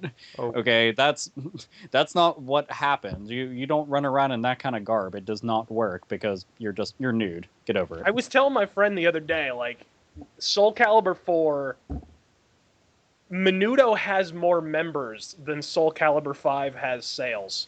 You know what I mean? Like, apparently that whole plan just blew right up in their faces. I mean, I don't think I speak for everyone. After all, like, look at how well Catherine sold, but I sure as shit speak for myself when I say I am sick and fucking tired of being treated like a pair of testicles with a wallet by Team Ninja's marketing division. I'm sure I'm not completely alone. I'm just mostly alone in that. Yeah, Are you're I don't you know, saying? man. Do you think RazorFist? I don't want to pick on you too much, but would you say that you're spearheading the front that is masculinity in gaming as opposed to feminism in gaming? Are you trying to assert your masculinist beliefs on this community? Well, I think discussing penises and testicles and then using the term spearheading is probably a poor choice of verbiage. I don't know. I think that was a very appropriate choice of words. It really puts it into Yeah, I was gonna say, perspective that what we're seemed dealing purposeful. with It here. was a clever use of words. We'll say Yeah, that. so you know what? It was actually unintentional. I want to be perfectly honest about that. But I want to support your cause. Masculinism in gaming. I'm with you. I'm sick of being treated as though I don't know any better and I don't know what a good game is, and apparently a pair of tits is going to save this lack of any subtext. Hey, I'm sorry, maybe I'm asking for too much. I'm stretching a little much, but a concept wouldn't hurt. well, hey, if it works for Hannah Minx, it might work for gaming. Oh. I was Mina-san. waiting for a Hannah Mink's comment to be dropped at some point. Yeah. Well, I think it it's happened. vicious. It happened the last podcast. Why not this one? Oh, might as well. But yeah, larger breasts in the DOA series. Yeah, that's gonna save that series, all right. You know what they should do? They should just introduce a slider option into the next update. Oh, nice. And then if people want smaller breasts, they put the slider down. If they want bigger breasts, they put the slider up. And then there's a secret code to give you actual. You know what? That should Big- correspond I'll- on the 3DS as well. That should, the 3D slider. That just should go breast up, breast down, breast Well, I was up, gonna breast say, down. I mean, if we're Well, going there with is this route, actually. Can I just put this out while he's on about the 3D slider and with DOA? DOA Dimensions. They've actually got a model viewer, and you can have 3D breasts on that. Oh yeah. That's all I can say. Now that's a gratifying experience, my friend. well, if they want to go with bigger tits and that's going to sell, can't they just put like right on the package, but like, buy it now and you get, instead of like a big head mode, it's just big tits mode. So I mean, they're just blown up to like proportions that make no sense, and the characters can't even like get to each other. That'd be I like think it could Jerry work. Springer caliber right there. Yeah. They have to walk backwards to get to one another to engage in combat. Yeah, they kick backward. How dare you? And then it becomes like a Super Monkey Ball game once one of them falls over. Yes. Oh man, this is. Honestly, right now, I can say this. Somebody at home has to at least be thinking, wow, playing Marble Madness or Super Monkey Ball is a gigantic pair of tits and a screaming girl just being thundered off the ground over and over again and propelled into the air. That is a fucking easy thing to sell, because it'd be fucking funny. Already is I fucking think it funny. Dude, I would love the idea. God, good talk right there. But it's time for halftime. Already. That point already. I know it's going by fast, but that time, because this is our first podcast in the month of October, and it's when time flies when you're having a good time. So this is that time where we talk about whatever and kind of get ready to move into the BallBag. Hate-Bit BallBag coming up, and I'd like to announce that we have a new sponsor for the Hate-Bit BallBag. This week's sponsor, the Hate-Bit Home Abortion Kit. It brings out the kittens. and we We're thank going them. to hell again. Well, Did you say it brings out the kid in you? it does. Yes. Oh, outstanding. Wait, hold on. So nice, he said it twice. There we go. Yeah, clapping. Oh, you cut out when you said it originally, so I had to. Oh well, yeah, well, because there was some chick from Arizona talking. Yeah, it happens. Yeah, I know. No, yes, the Hate-Bit podcast home abortion kit because it brings out the kid in you. I mean, I think we plug only the best products here on this podcast, don't you? Right, And I would so. also like to bring up power that juicer. I mean, yeah. I mean, well, that's if we can get Jack LaLanne on this show, then it would just be the cat's pajamas. But we got helmets that make you horny, and what the guy. I love looking at this kit here for the home abortion kit. I mean, it's just it's a Ziploc baggie and a coat hanger, but I mean, Well, they really know don't- marketing over there. They're don't good people. forget the limited edition. If you call now, you get a little keychain, and when you press a button on it, it suddenly just starts shouting out "kill streak, kill streak" every time that you go and you decide to abort one of those little kids. And just remember, everybody, abortion really isn't that bad. That just means they get to go see Jesus faster. That's all. So look at it that way. And that's good. Now, they say that unbaptized babies go to purgatory. Does that mean that the aborted go to just straight to heaven? Is that what happens? And see, that's what I'd like to think, because they didn't have any choice in the matter. So technically, they were murdered. They were innocent. So off to heaven that they go. So with their little halo and everything like that. Treat it like a hula hoop because they're so small.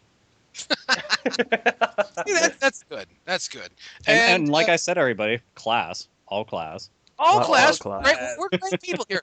I'd also like to let everyone know that the reason why we've had this kind of advertising here on our show is because we were denied application from the Church of Jesus Christ of Latter-day Saints. They didn't want to work with us, so we have to go. We have to go this route.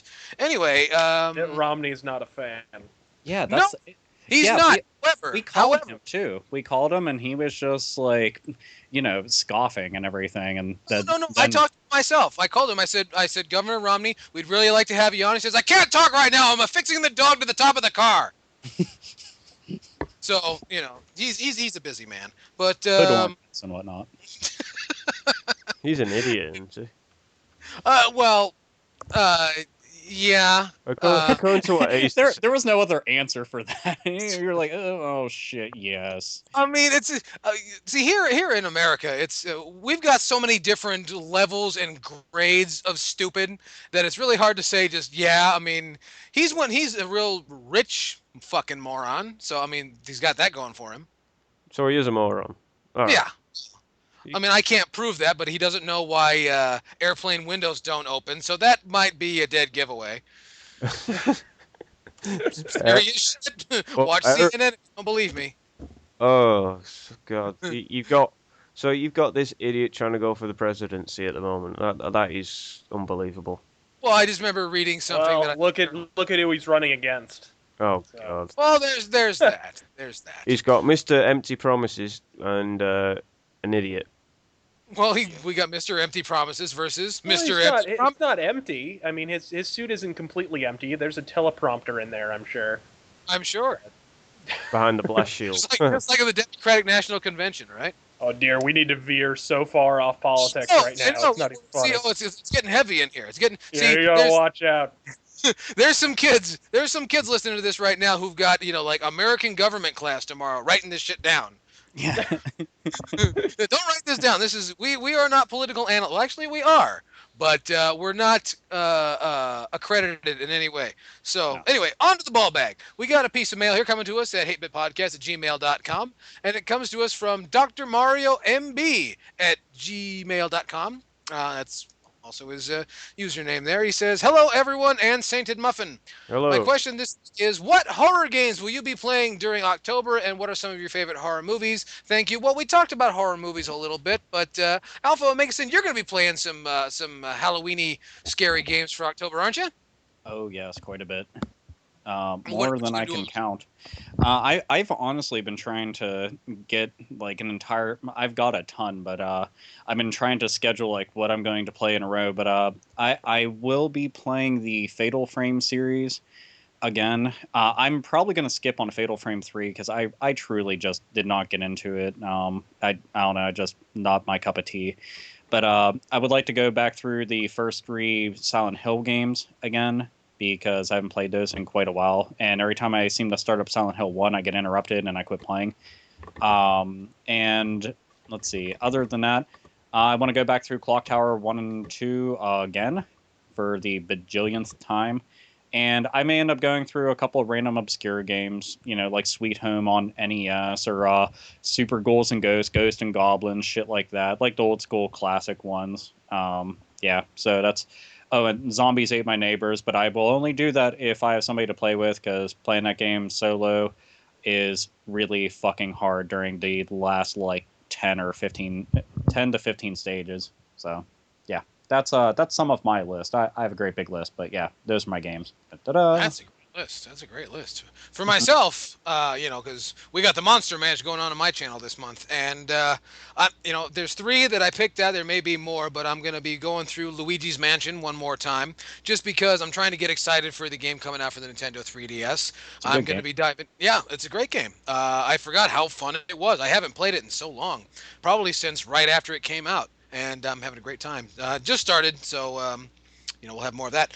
I'm also going to be working on Super Castlevania 4 for the Super Nintendo Entertainment System. Good choice. I enjoy it very much. It's and the music is just fantastic on that game. And the third, which, like I said, 3 right now, but will probably be more as we go on, is Splatterhouse for the TurboGrafx 16. We'll be doing that one throughout the month of October. And also, because this is the month of October, I have my annual playthrough of Resident Evil DualShock Edition on the PlayStation. Of course, I do it on either the PlayStation 2 or PlayStation 3 because the PlayStation 1 takes a month and a half to load that game. No, you missed out the other half month as well. It takes 2 months. It takes 2 months.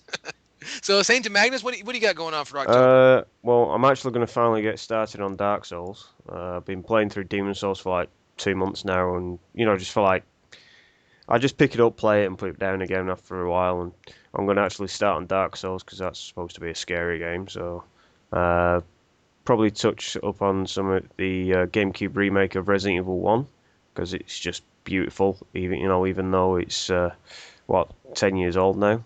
Oh, dude, that game still holds up nowadays. That and Zero, both of those games are graphically just amazing. Yep, and I'm going to actually tackle a game, Project Zero, which is basically Fatal Frame 1 that my good friend sent me, so I'm going to give that a try.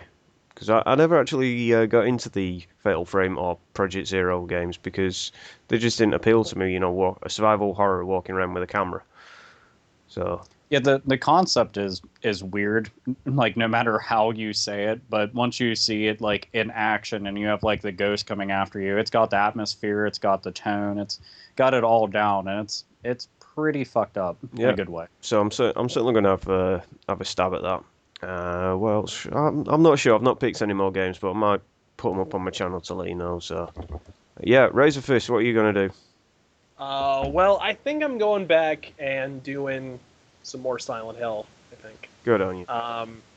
In honor of possibly going down to Universal Studios and checking out the Silent Hill haunted house that they got going on there, because I genuinely do want to do that, because it looks fucking cool, and I've always wanted to be in a Silent Hill themed haunted house that is just too badass.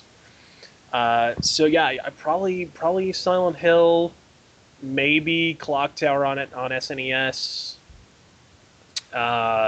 System Shock 2 for certain, and because they just released that new official unofficial patch for System Shock 2 and Thief 2, which is great. Former Looking Glass guys actually made it, but yeah, so I'm those are going to be more of the horror themed games I'm going to be playing, I guess.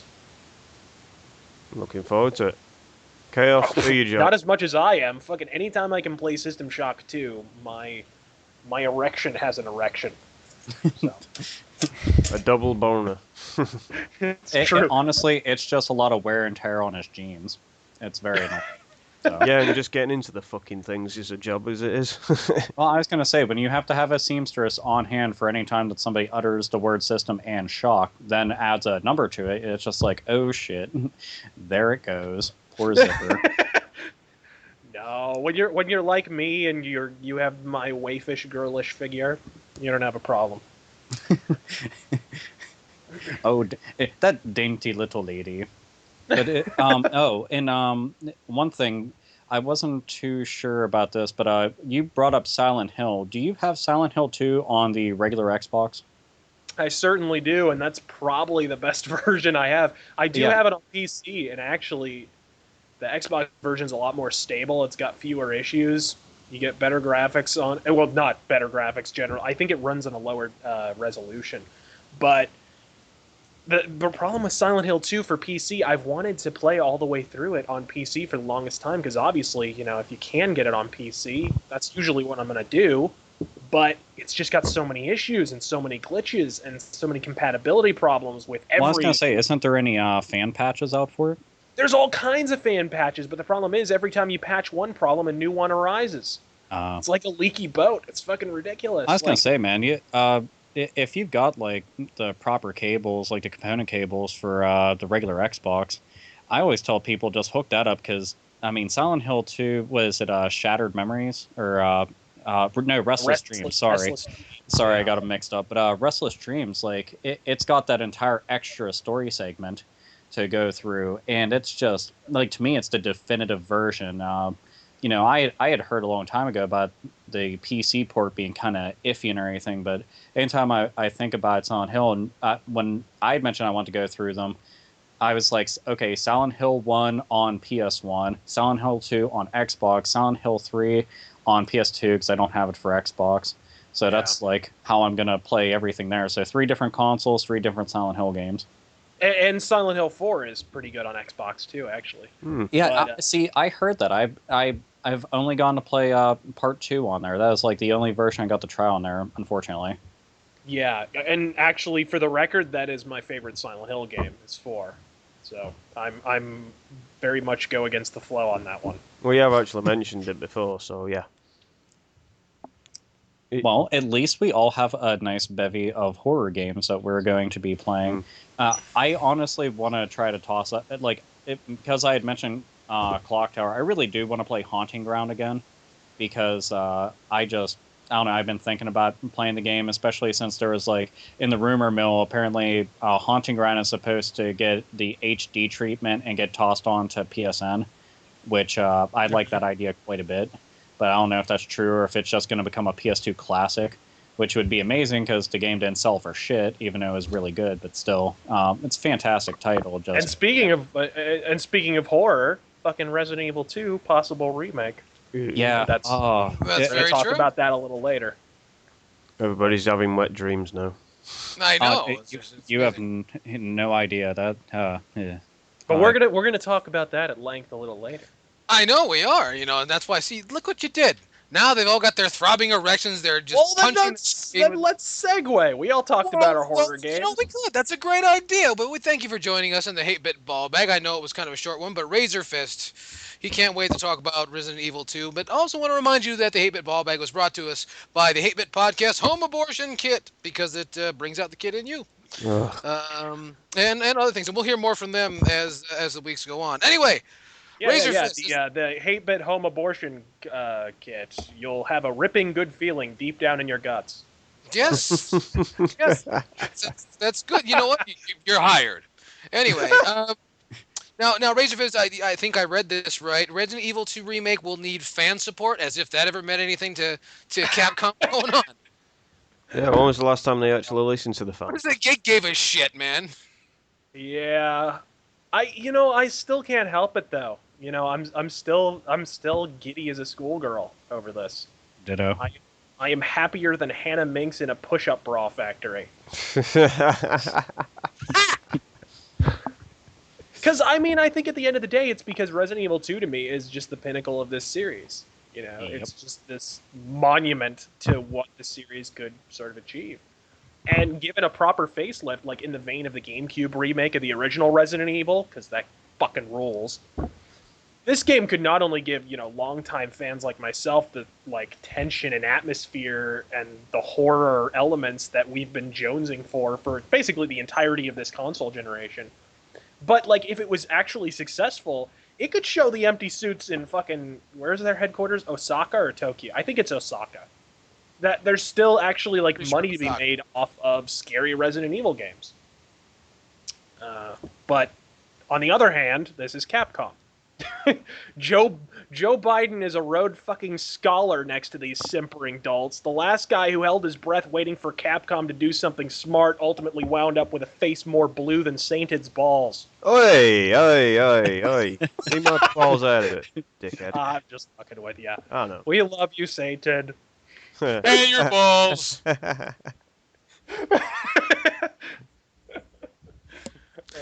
You threw him off the track there. Yeah, great, isn't it? I sincerely, Somebody rewind the tape. I don't think he's talking. I sincerely concur with everything RazorFist said, because I said it in a video already, and I've been saying it for years, ever since we jumped into the last generation, and then into this generation. I would love to have seen a Resident Evil 2 remake. And again, remakes always put up a bunch of red flags and everything, and people get worried. And that's understandable, because if they took Resident Evil 2 and then turned it into Resident Evil 5, then there's a problem. There's a great big problem, because there's one thing of fucking up stuff, but to fuck up something people have like held dear to them for years is like a big time no-no. The Mega Man Legends 3 thing pissed off a lot of fucking people, and it's ironic because that had over 100,000 supporters online and still couldn't get the green light even after Capcom acknowledged it. And now they're saying that they need further acknowledgement for something that for the better part of 15 years has still remained relevant. So it's easy money. And when I say easy money, sure, they have to put in the development time. No fucking shit. That doesn't take a rocket scientist. But if it is done, just like RazorFist said, just like the Resident Evil remake on GameCube, or like Resident Evil 0, if it's done in that same exact style, I could not hand them my money any faster. I don't know about I don't know about 0, because if it's got that fucking inventory. And I don't mean like, that part is notorious for being very fucking silly. It's just like, what room did I leave that fucking one item in? Just running around like an asshole instead of just going to the item chest. But because when I mentioned 0 was originally on Nintendo 64, and then they stopped production of that, remade it from the ground up on GameCube, as an exclusive until later ported to Wii. But just, I've yammered on about this in my video. I won't keep on talking about it, but it's a great fucking idea. What say you, Mr. Chaos and Mr. Magnus? Well, for me, as you were stating earlier about how remakes typically they do set up some red flags, and I think, can't they come up with a new fucking game? But no, clearly they can't. So, I've always been one to say that, the consoles lately, especially the PlayStation 3, have not been used to their full potential. And I think that if somebody, I don't know who, but somebody over at Capcom would just get creative with the technology that's available with that classic story, albeit a very corny one, the possibilities are endless. They could really justify, because as Manga Minx brought up last week about how the controls are, we didn't know it then, but they were shit. And I think that if they really took advantage of the modern technology, we could have something really neat. What say you, Sainted Magnus? You pretty much said everything that I would have said. The Resident Evil 2 was probably one of my favourite Resident Evil games out there, and I hope if they ever do remake it, that it does actually look like the GameCube ones, because the GameCube ones were fantastic. Sure, and I hope Sherry Birkin can actually fucking move. Yes. Yeah, that would be nice. A little kid that goes as slow as she does is depressing. Yeah. On every level. Especially near giant crocodiles. Or not to mention, it's got to be funny, seeing the infected thing vomit on a small child. That's kind of funny. But there is one thing I actually want to say that I don't want to see in the if they make a remake. keep the Res Evil fucking 4, 5, and 6 bloody gameplay styles away from it. Oh yeah, far, far away from it. You know, we don't want Call of Resident Evil 2. Yeah, that was. I mean, that's Call of Evil. If you turn it into a third-person shooter, essentially, like, I mean, Resident Evil 4 and 5 and 6, that's basically what they are. I mean, you can see it's an over-the-shoulder camera, whatever. If it's like that, one of the most tense things that you ever had was, like, when you were playing Resident Evil 2, and you're running around, like, the police station or wherever, and you'd enter a room, like a big corridor, and you got a fixed camera angle that shows you. And you don't see any zombies, but you can hear them. Yeah. You know what I mean? Yeah. You'd instantly be like, oh, fuck, which corner, if I go, like, which way should I go? Where's the zombie going to be at? You know, The dragging of the feet, the drippy sound is just, oh, Yeah. fuck. Well, I'd like them to be actually randomly generated zombies, you know, like location-wise, because on the original version, you could tell you knew where the zombies were, and they were just basically memorization. Yeah, that's So- true, but I think some of the zombies really need to be there. Like, the zombie that jumps out and grabs you if you go too close to the window in the police station and shit like that. You gotta have some scripted moments, because that's class. Although I'd love to have them do the fake-outs like in the Resident Evil 1 remake. How you thought yeah. something was going to happen because it's an iconic moment in the game, but it didn't happen. And you'd be like, oh, what the fuck just happened? There, crows were supposed to fly through the windows, but they didn't fly through. What the fuck? You know what I mean? And you get to be tense for the next 25 minutes. I know, and then finally it actually pays off, and you're like, fuck! Ah! You need some- One of my favourite cutscenes on Res Evil 2 was when it introduced the liquor, and you just see it crawling along the ceiling, Yeah. and it's like, Wouldn't it be neat? Wouldn't it be neat though, like if they changed his location, and so you enter that same room and you can see the dripping blood, and then you look up and he's not there, and you're like, oh fuck! Where and is so the he? game like keeps faking you out, like, oh, he's gonna be here, oh, he's gonna be here, and then he pops out randomly somewhere. That'd be Yeah, great. like crashes out of the front of the Coke machine. Yeah, because Resident Evil 2 is one of those games where jump out scares work. Sure. Well, see, it works whenever it's that kind of setting. Like, if we're talking about the over-the-shoulder thing, it's not nearly as scary. But if you're, like, okay, the fake-out idea is very, very good. I like that a whole lot.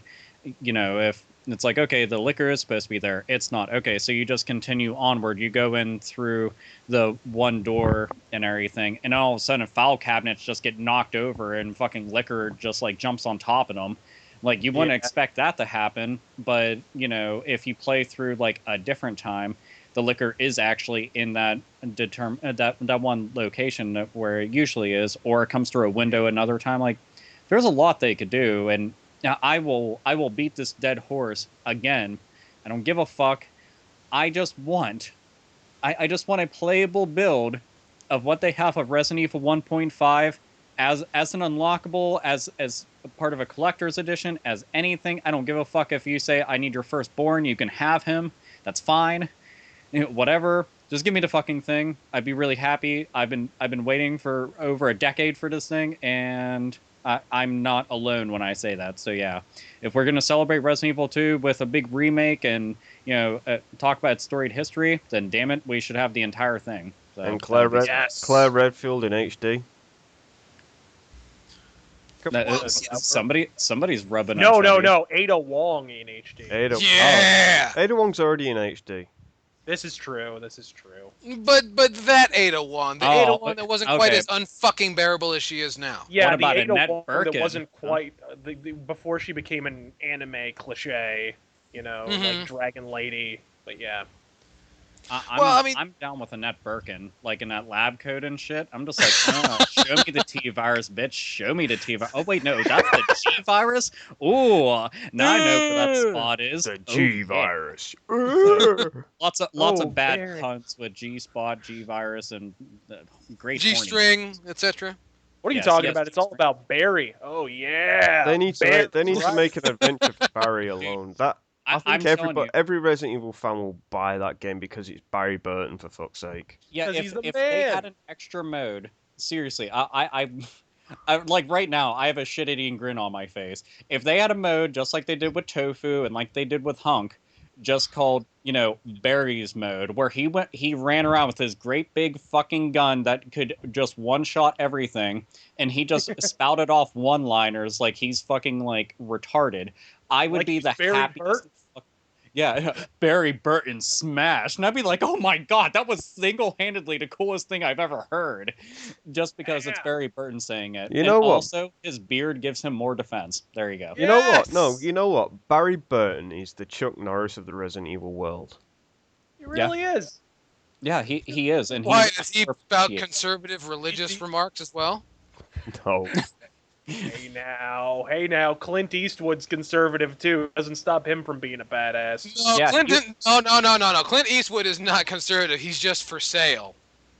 For rent, I might add. Also, his chair is also for rent. I understand. Hey, okay, Squint. Okay, we're gonna call him Squint Eastwood because he can do damage to your fucking like upper body just by squinting hard enough at you. He's the fucking man. I know. Do you realize that if Cyclops Scott Summers had that squint power, he wouldn't need that visor. No, that's true. No. He could control lasers just like that via that squint power. But see, you have to have been in at least 100,000 westerns to develop a squint like that. It's true. Why is Clint Eastwood not? They don't make westerns anymore. What am I talking about? Oh, they made a true grit western last year, which wasn't. Well, that was a remake. Well, we can talk about that some other time. I haven't seen it yet, so don't ruin it for me. But anyway, the Resident Evil 2 remake could be a great thing, and I think this could, if it works out right, could redeem Capcom on a certain level. However, if they completely ruin this thing, they will be booed until my throat is sore. No, we'll just beat them senseless. Well, we don't live in Osaka. I don't care. A minute, wait. We should start a Kickstarter to get the Hate-Bit to Yeah, a Kickstarter. Get the entire Hate-Bit podcast on an airplane so we can go there in tow and beat the fucking shit out of every single suit there until they understand that we're not fucking around. I'm gonna stand out there with my big boots and just kick the building until it falls over. And can we demand Mega Man Legends 3 as well? Yeah, I mean, fuck it. I honestly, I'll be like, okay, I want another Onimusha. Okay, me and RazorFist have been fucking clamoring for another Breath of Fire, and don't give me goddamn Dragon Quarter. I will fucking cut a bitch if you give me another Dragon Quarter. Yeah. I want another Breath of Fire 3 or 4. God damn it! Like and you know what? They're in complete control of the Clock Tower series. Give me another fucking Clock Tower. Do you think this is a fucking game? No. And give me a proper goddamn Street Fighter game, you fucking simpletons. Just it's an endless sea of demands. But you know what? We'd have plenty of time because we just duct taped the door shut. Nobody could get through duct tape. So exactly. And if they resist, we will introduce them to Almighty Noogies. Noogies. Dude, and purple nurples. I mean, like extreme ones where we lift them. Official Hate-Bit purple nurples. Yes. Burple nurples, if you will. Anyway. That's painful. It is. That's very painful. But we got to move on because we got a bit of a podcast going on here. In other news, Konami apparently has asked Hideo Kojima to helm the Silent Hill series. For more, we go to RazorFist. Razor? God damn, always throwing it to me. Well, because you're good at that sort of thing, and you hate Hideo Kojima. I do. God. See, did you feel that? You feel that? All you did was affirm what I said, and it was just there was rage behind it. Well, I think it's because, well, as with so much news that's been sort of unleashed from the industry lately, from the irritable bowels of the modern game industry, I don't know whether to laugh or just break down and fucking weep. Like what are they thinking? What is the what conversation led to like, hey guys, the Silent Hill series lost the magic? I personally don't think it has. I thought fucking Downpour was awesome, but apparently it's lost the magic, quote unquote. It's found itself, mired in linearity and indulgent melodrama. I know. Let's relay that fucking baton on over to Hideo Kojima, shall we? Yeah, let's hand the pyromaniac the Zippo. What could possibly fucking go wrong? If your problem is melodrama and indulgence, why would you hand it off to Hideo fucking Kojima? What in the fuck are you thinking? I mean, granted, this series at this point has more fucking dents and dings than Nick Nolte's rental car, but don't tell me it's already hit the bottom and it can't get any worse. Motherfucker, if Resident Evil 6 could somehow find a way to fillet even more erect penises than its predecessor, the sky is officially the fucking limit with this little, I don't know, survival horror suck-off. I mean, could it get any worse than Homecoming? Could it get any worse than Book of Memories? Yes! Like, okay, imagine Book of Memories, but in between every, like, isometric Diablo-worshipping fucking frame of that shit pile, you could take a 50-minute break for a maudlin cutscene, replete with fucking slow-mo backflipping ninja combat. You could bend over double and spell the word run while Hideo violently thrusts his savage Oriental Beanie Weenie into your mouth in rapid succession until his semi-solid snake pops like a cheap water balloon deep into your fucking digestive tract. Take a breath. Considerably fucking worse. Take a fucking breath. And just so you know, we technically didn't have a rant scheduled, but at least you got a freebie. You like that, huh? Come on, you like it, everybody. It wasn't a full-blown rant. It wasn't a full-blown rant, but we definitely winged him just then. Also, we are going to get a mop and bucket because RazorFist just choked a bitch, and it's a mess. So I'm sorry. I'll be quiet while I mop up. This is what happens when you trip my rant reflex. Yeah, I'm up to my ankles in spit right now. The umbrella didn't work. No, I got that slicker. It didn't work out. But, see? You wonder why I go to you for these things? This is why I go to you for these things. Yeah, and while we're on the subject of Hideo Kojima, the Zone of the Enders HD Collector's Edition got announced. Comes with the demo for Revengeance.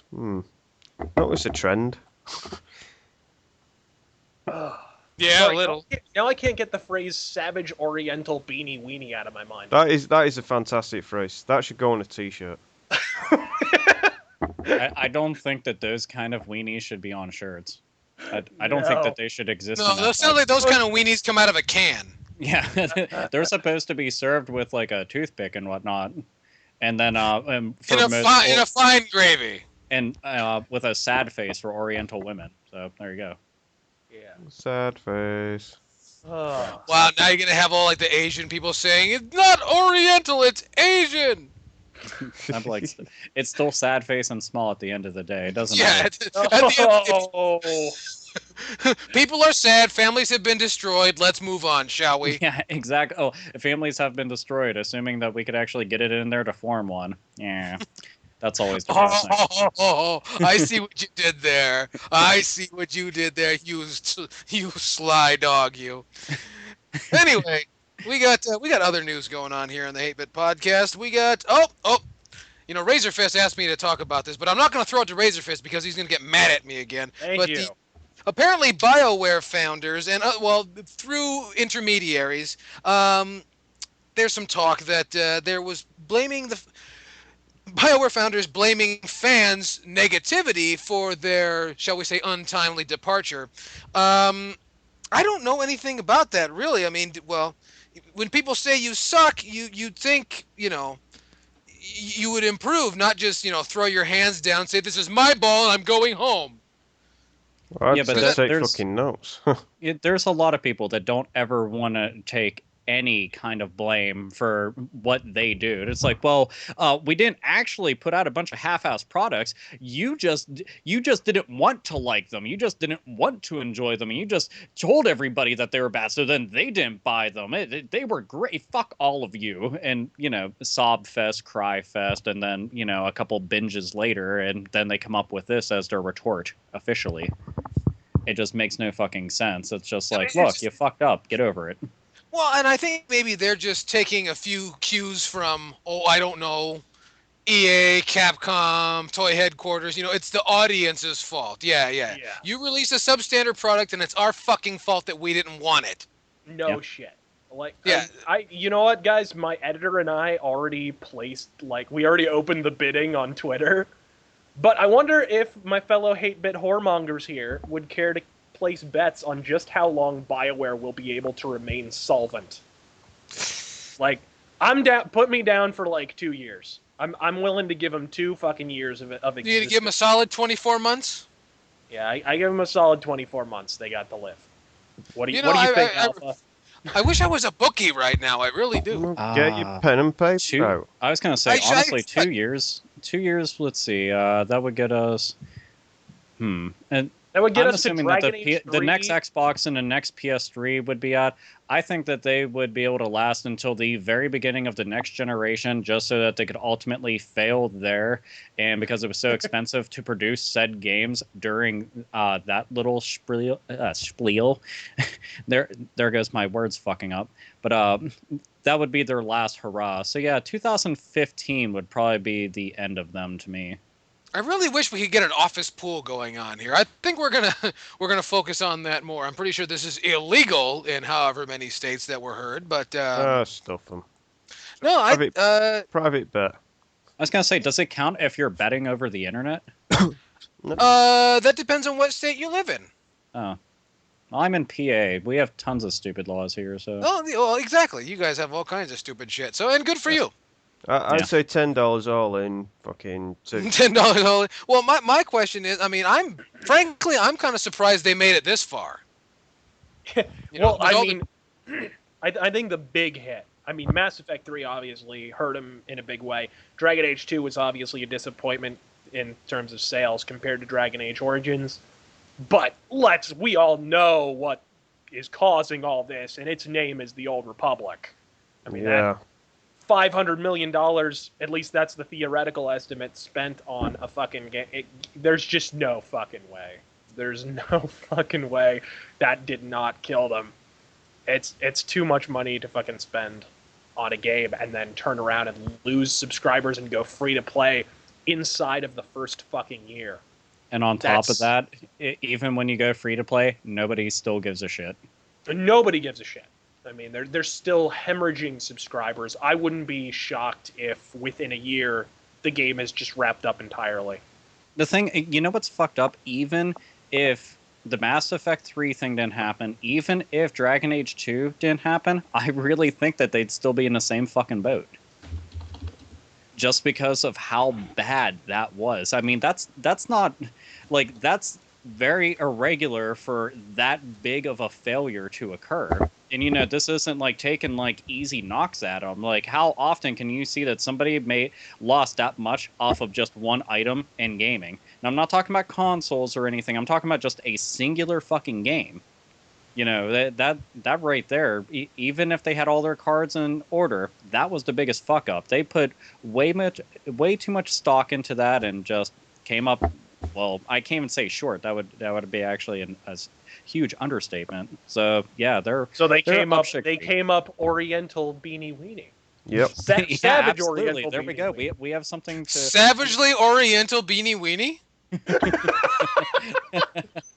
Because that's the thing. I never call Asia. I just call it the Savage Orient. So. You mean those sandal-wearing fish eaters? Oh man, are you writing half these down? Because these were. I am. God damn it! They're going on T-shirts. Yes. Yes. That's where the real money is, I tell you. And t-shirts.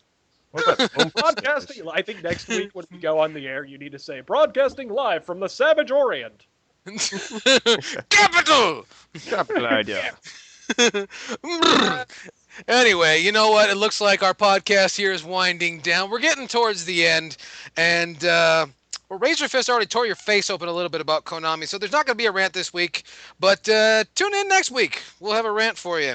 We're not sure who from, because we never know who's going to show up on the Hate-Bit podcast, if you know what I mean. Anyway, it's time for my favorite part, your favorite part, the Hate-Bit Retrospective, and you guys have been breaking our balls a little bit about this for a little while, and we decided, you know, I've been doing some research, and we all seem to be kind of well-versed in the ways of the world, and it's time for us to do a Hate-Bit Retrospective about the Nintendo Gamecube. Now, I've got a lot of fond memories of the Gamecube, and I know all these boys do, but... you know what? I want Alpha Omega Sin to start this one because, well, his name starts with an A, and that's first. So okay. See, there you go. Alpha Omega Sin, tell us your experiences with the Nintendo GameCube. Let's see. When the GameCube came out, I remember the very first time that I got my hands on the system. There was a store franchise. I'm not too sure if anybody listening or anybody on podcast remembers, but it was called Media Play. and media play was it was relatively big. It was It was a they shitty had video player on Windows, right? what's up? No? It Oh was no, a shitty that's video player that's on media Windows. player. Right. Media play was kind of cool because they had CDs, DVDs, video games, T-shirts, anime fucking figures, toys, all sorts of random shit. But they had kiosks there for the GameCube, and I remember going with my friends to the mall because we were losers and hung out at the mall all the time, like all cool kids do. Right. But so we went there, and I remember playing Luigi's Mansion and Wave Race Blue Storm on the GameCube, and I was just blown away. And I remember us talking about the controller a whole lot because we really liked it. Because I mean, we went from the Nintendo 64 with its one singular analog stick to this one, which had dual analog sticks and everything. The only thing I remember saying is, who the fuck is this D-pad supposed to be designed for? Because my thumb engulfed it. Like, it was like Godzilla trying to fucking use a trackpad on a laptop. Smallest. Yeah, it is serious. It's like a Smurf D-pad. It's like, what the fuck is with that thing? It's microscopic. Dude, and the worst part about it, and we all were talking about this earlier, Resident Evil Remake, okay, I cannot play the remake without using the D-pad. I can't use the fucking analog stick. I'm dead fucking serious. If I used the analog stick, I just suddenly suck at the game. So using the D-pad, it was like one of the worst experiences. I thought about getting like one of the worst fucking third-party GameCube controllers just because the D-pad was a little bit bigger, but I couldn't. The first party fucking enthusiast in me was just like, don't do it. You'll just be really unhappy with it because the entire thing will feel like it's going to shatter anytime you squeeze the controller. And you'll feel like a whore. Yeah, I really will. It'll be like, oh god, I should just put fucking condoms on all my fingers so they don't get dirty. But yeah, so that was the first time I got to play it. It was just really fucking cool at the time. I remember like Luigi's Mansion being kind of like, it was weird because I was impressed with it, but I was also disappointed with it.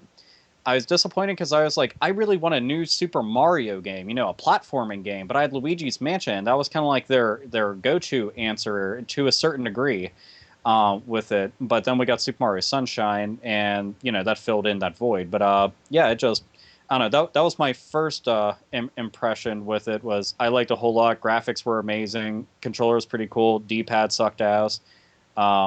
Yeah, so I will take my ball and I will hand it to the Sainted Magnus. How was your first GameCube experience, thingy-majig? My first GameCube experience was when I was 17 and I went into my local electronics store and they had one on display, the Nintendo Gamecube. And the game that they had on was, they had the demo run of Rogue Squadron 2. Rogue Leader. Oh hell yeah! And yeah! I thought they were showing the Star Wars film. Because when you see the X-wing fly past the moon going towards the Death Star, I thought, fucking hell, is this the movie? And then it says gameplay. I was like, what the fuck is this? And I was instantly hooked. I thought, how can something that small kick out that much graphic? It looked that good. It was a beautiful, beautiful system. In terms of graphical power. And it was very underrated. GameCube, I think that's the watchword for the GameCube, man, is underrated. Yeah, it's the word to describe the GameCube, because it was such a good Nintendo console. Considering that they've gone from the 64 to that, its first disc-based system. And for its first disc-based system, it worked really well. And everything just seemed a bit small. Well, it was a great system, and what's funny is I say it was less adventurous with peripherals and accessories than the N64 had been, because if you go through any yard sale nowadays, you'll find just a bevy of accessories for that N64 controller. And I always thought the N64 controller looked like an elephant with a pimple on the bridge of its nose, but that's just me. You have the, if you guys remember, the GameCube had interconnectivity with the Game Boy Advance through use of the Game Boy, or the GameCube Game Boy Advance cable, or as I like to call it, the Wii U beta version. And it was a great thing. It was a machine that did so much. For me, what I think is neat is everyone talks about Luigi's Mansion and how that really gave Luigi his own life as, finally, could stand on his own feet as a character in his own game. But I think that some of the I hate to advocate sports titles, but there's a few really standout games that I don't think get as much love as I think they should. One of them is 1080 Avalanche, which, Oh. despite the rather faggoty soundtrack, is a damn fine game. And very intuitive controls. I was surprised. A game that moves. I mean, you want to talk about speed of processing, and that game moved really fast and was kind of scary in its own parts. That one and Wave Race Blue Storm, another a fantastic game that I don't think got the credit it deserves. The entire system didn't, but Yeah. two great games. Yeah, this system was put down to the floor before people could give it the chance it needed. You see, it came out just in the similar launch window to the Xbox, and it was very tight competition back in those days. Now it's not as tight as what it was. Everyone's like, yeah, I'm an Xbox gamer, yeah, I'm a PlayStation gamer, yeah, I'm a Wii gamer. That back then it was, there was the PlayStation 2 that had the versatility with the DVD player and the CD player options. The Xbox, which had the online nailed down. It was so good but you had to have a credit card to play anything online though. That was weird. Well, it was really a bummer for me. I mean, in hindsight now, I think back to 2004, 2005, when GameStop was essentially, and other game retailers, because back then, you wouldn't believe this, but years ago, there were other game retailers. And What? there was. And they were just giving away GameCubes. All these special bundles. Nintendo was trying anything to get people to buy this fucking thing. And now they were released with all this limited software that now goes for ridiculous amounts of money on eBay. And I feel so stupid that, I could have just saved some money and bought these things and I'd be a much happier man for it. But, Yeah. oh well. It was just, it kind of it just got left in the dust. I think the PS2 hype train was big time. I think really it was just the market was a little burned out, frankly. You had the Dreamcast, then the PS2, then the Xbox, and now way on the tail end you got the GameCube. So it's like it all just kind of came at once. I think by the time the GameCube rolled around, everyone was just sort of burned out on new systems. And the kind of lackluster launch window or launch lineup didn't help much. And it was well, they it was tried a a lot while. of new things. It was a while before they got.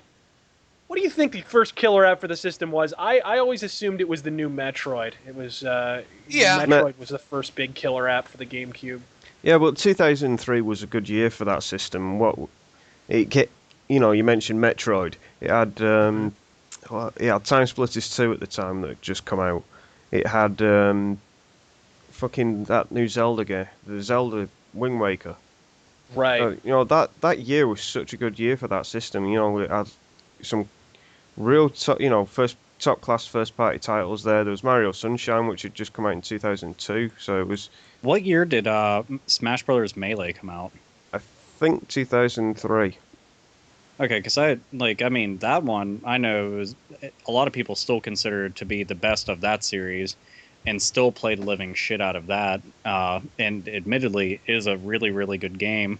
And one that blew up out of the blue. It doesn't have to do with the launch, but just a killer app, despite, what varying opinions and whatnot. But Animal Crossing was a really big title for it for the time. Huge. And I mean, it was very unique. It had a Sims feeling to it, but wasn't The Sims. It just had that similarity to it. But it was honestly a very cool game. I remember I was actually addicted to playing it for a while. I kept resetting my clock and everything so I could try to do everything I wanted without waiting an entire fucking year. Yeah, we mentioned it before. The F-Zero game on what is it called? F-Zero GX. F-Zero GX. Yeah. Great GX. Fucking game. Great game. And that's made by Sega too. Yeah, fantastic. Gotta thank the fine folks at Sega. People say it was just the first party that held that system together, but I actually strongly contest that. I think they had some really strong third party. I think, for instance, fucking F-Zero and Star Fox went third party. I don't I actually am not one of the people who hates Star Fox Assault. I thought it was a great game. I think they went a Who little hates Star overboard. Fox Assault? They went overboard with the on foot segments, but aside from that, Well, it's a solid follow up. I would And say overboard. I mean, more so than you would expect, but it's still very balanced gameplay. yeah, I dig a fucking game. I just thought they could have dialed back some of those segments. It's one of the rare instances where I'll say the game should have been more on rails than it was. Yeah, It's I'll a agree little with that. too- And I think they should have spent a little more time, casting the voices. Than Oh, they did. absolutely. And they fucked the Starwolf team. What the fuck happened I to those know. guys? They're like, I hey, know. let's put a Panther guy in there. Oh, and now Leon is totally insane instead of just some poncy British dude. Yeah. Like, what the fuck happened there? And also, I gotta throw this out there for underrated titles on the GameCube. You guys are gonna laugh at me, but it's a Capcom game. It was third party. It is, if you want a dumb arcade like third person shooter that is just like, there's no thinking required whatsoever. Product number 3 for fucking GameCube. PN3, yeah. yeah. It's actually really good. All it is thudding techno and hot bitches shooting robots, and that's all it is. But it's like, if you just want to turn your brain off for an afternoon, you could do much worse than this game. It's actually a lot of fun. Oh yeah. Um, Now, if you is want to talk about, I'm sorry. Oh no, go ahead. Oh, okay.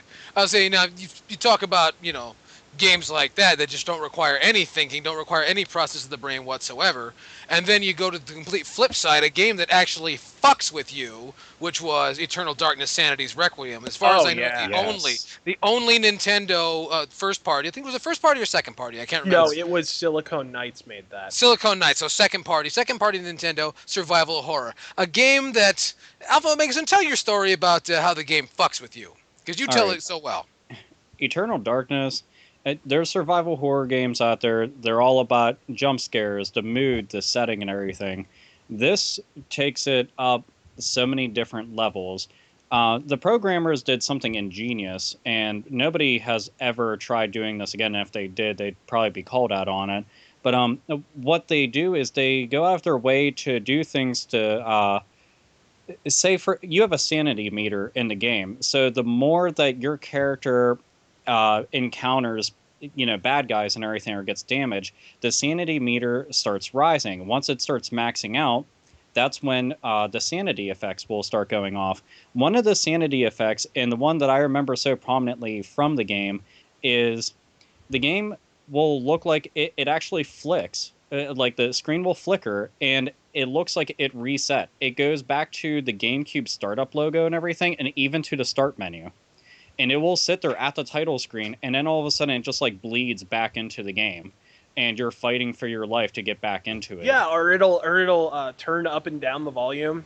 Yeah. Or like the one that really fucked with me was the fly crawling across the screen. I was like, God damn it, stupid fly, get off my screen. I'm like, oh dude, shit, the game's fucking. They do that, and it's fucked up. There's ones like, okay, we've all seen our fair share of like graphical glitches in the game. Well, they have one where it looks like everything's just melting and like bleeding and whatnot, and it's really fucked up because you just can't tell what's going on, and you're just like, what the fuck is happening? But these are just like fine example. I mean, like, I'm scratching the fucking surface, mind you, because there's a lot that they have happen in the game. But it's such a great game. And keep in mind, this game was made by the same people that did Blood Omen Legacy of Kain, which I still say has like some of the best voice acting in any game I've ever played. It's a very good RPG, which most people know. Legacy of Kain, Blood Omen Legacy of Kain Defiance, and the Soul Reaver games. But it just, oh gosh, it's such a fantastic game. But it's easily like in my top 10 of games on there. Well, yeah, and Silicon Knights too. I mean, they're just, unfortunately, they went the way of the buffalo after fucking Too Human, and then they made that atrocious X-Men RPG, X-Men Destiny, last year. Oh, what a fucking terrible game. But back then, man, they were on top of the fucking world. They did Blood Omen, they did Eternal Darkness. For the two people on the planet who actually like this version, Metal Gear Solid: The Two Snakes for the GameCube. And No, I don't like that version. I don't like that version because it's more of a Nintendo product placement. Yeah, but I mean that whole thing, that they built a pretty fucking good legacy by that point, is what I'm saying. But they all let it slide by the wayside, sadly. You know what? Since we're actually going on about some of the things, I'm going to bring up one thing about the system that really pissed me off because it was such a missed opportunity, and then some. And I remember it was one of the running jokes of the system, but it was the lack of Nintendo supporting online gameplay, and especially considering they have lots and lots of titles that are all about multiplayer. You had a Well- choice of a dial-up and an Ethernet bleeding modem that you could get for the thing. Well, yeah, If I but remember here's the right. thing. Did they really want to support the thing? No. It was up to Sega to go and support it themselves with fucking Phantasy Star, which they should have been making, like, you know, Phantasy Star versions of the system, like complete with a keyboard controller, which they did actually make that. I forget the I think the company's name is Hori, if I'm not mistaken. I thought it was put out Ashi that made that. Ashi. Was it Hashi? Yeah. I think it's Ashi. I'm okay. Yeah, I'm sorry. Well, Hori did put out a really cool Super Nintendo controller for GameCube. I remember that. But Well, Hori's yeah. also responsible for the in some ways better N64 controller too. You know, I've seen it. Does It's the never one with the help it. repositioned analog stick. But we're not talking about the N64. Back to the GameCube. But yeah, just it My was fault, a my very fault. it was a very big missed opportunity and something that, like, the entire time, because I mean, PS2 was going online. Was it doing as well as Xbox? Fuck no, but it was still No. doing it leagues better than GameCube was. Nintendo pretty much shied away from online, and people had thought, like, you know, they're never going to get with online. And it isn't until, like, this generation really it late into it that they started really supporting it. But yeah, the GameCube should have been an online fucking beast, and it wasn't. It could have been. It had the potential there to be like the next Dreamcast, but you know, in terms of the Don't online. ever say that. That's pretty much a pejorative if you don't. Yeah. Yeah, but Hey, you guys are like the Sega Dreamcast. Yeah, I'm gonna punch you in your lip. I like the Sega Dreamcast. Oh, I like the Sega Dreamcast very much too, but it is synonymous with failure. Yeah, Yeah. I know. It was Sega's biggest failure, and it was Spectacular ultimately failure, the I'd end. say. It was Well, spectacular. I wouldn't say their biggest failing, but we're not talking about the Sega Dreamcast. We're talking about the Nintendo GameCube. You know what? Alright, We might have to do. You know what? The Sega Dreamcast Hate-Bit Retrospective coming soon. Fair enough. Oh, and there another thing that kind of sucked was at the time Capcom did an exclusive deal with Sony, Microsoft, and Nintendo. Microsoft got Dino Crisis. Sony, what the fuck did Sony get? Oh, Sony got Onimusha, Devil and May Nintendo Cry. was going to get Resident Evil 4. And we Yeah. all know how that happened. Ugh, that was Those This is what exclusive rights. this is what the initiated called the Osaka screw job. Yeah, it Yeah, was BS. They released Resident Evil 4 for GameCube, much better looking version. Then they were like, oh, there's lots of dollars over there on the PS2, all that shovelware. So they were like, well, we got to release it for that. So they pushed through the PS2 version. They added in this ham-fisted Ada Wong segment into the game that is just, you can tell the creators' hearts are not in it at all. It doesn't feel as well put together, as well crafted as the Leon campaign at all. It's just, they were transparently just trying to find reasons to bring it over to the PS2, basically. And yeah, he wound up leaving the company. The rest is fucking history. Oh, and they also brought it over to the Wii. So there's that. But Yeah, and apparently the Wii's the definitive version of that game. it's Well, supposed to and- be pretty good. And so we don't try ending this entire retrospective on a low note. I will bring up a couple other really good games on it that just, for one reason or another, did not get any kind of recognition. One of which is just obscure as fuck. But if you get it and the microphone with it, trust me, you need the microphone. You'll understand. It's called Odama. I was playing that this morning. Okay, Odama. Yes, you do need the microphone. I tried playing it without the microphone. I was like, this isn't working right. Oh, I guess I really do need it. But Odama is like, take an RTS and make it have sex with pinball. And it's two things that should never even be in the same exact city, let alone the same exact game. But it works really, really well. It's just one of those. It's so fucking far out in left field, but it ended up working because it was done well. I like that game a lot, despite the fact that it was very, very extremely fucking niche on a number of different levels. Just be advised, get the microphone and make sure you don't live in an apartment building. Yes, 'cause you will be fucking shouting, I assure you. Another one is the Paper Mario: The Thousand Year Door. I'm a big fan of the Paper Mario games, and that one definitely lived up to my expectations. I just like those a whole lot. And if you're a Legend of Zelda fan, there are so many Legend of Zelda games on the on GameCube. You have Wind Unbelievable. Waker, you have the Four Swords Adventure, you have Ocarina of Time, you have Twilight Princess, and then they have that. Majora's Mask was there as well. Oh yeah, they got what the fuck do you call it? The Legend of Zelda Collector's Edition. And it's Legend of Zelda, Zelda 2, The Adventures of Link, Ocarina of Time, and Majora's Mask. And it also has a playable demo of Wind Waker. And if anybody's wondering, I'm actually holding it right now because I want to turn it over. But it's just one of those things. It's like, you know, there's lots of Legend of Zelda fans, but the GameCube is like where it's at because it fucking has everything with the exception of the Game Boy versions. Well, see, do you realize that with the Game Boy Player, for those of you who don't know about the Game Boy Player, it's the GameCube's answer to the Super Game Boy. With the GameCube Player coupled with the GameCube, that machine could potentially play every possible Zelda game up to that point. Yeah. It's available on that machine. That's kind of impressive, especially, you know, from a Zelda fan's perspective.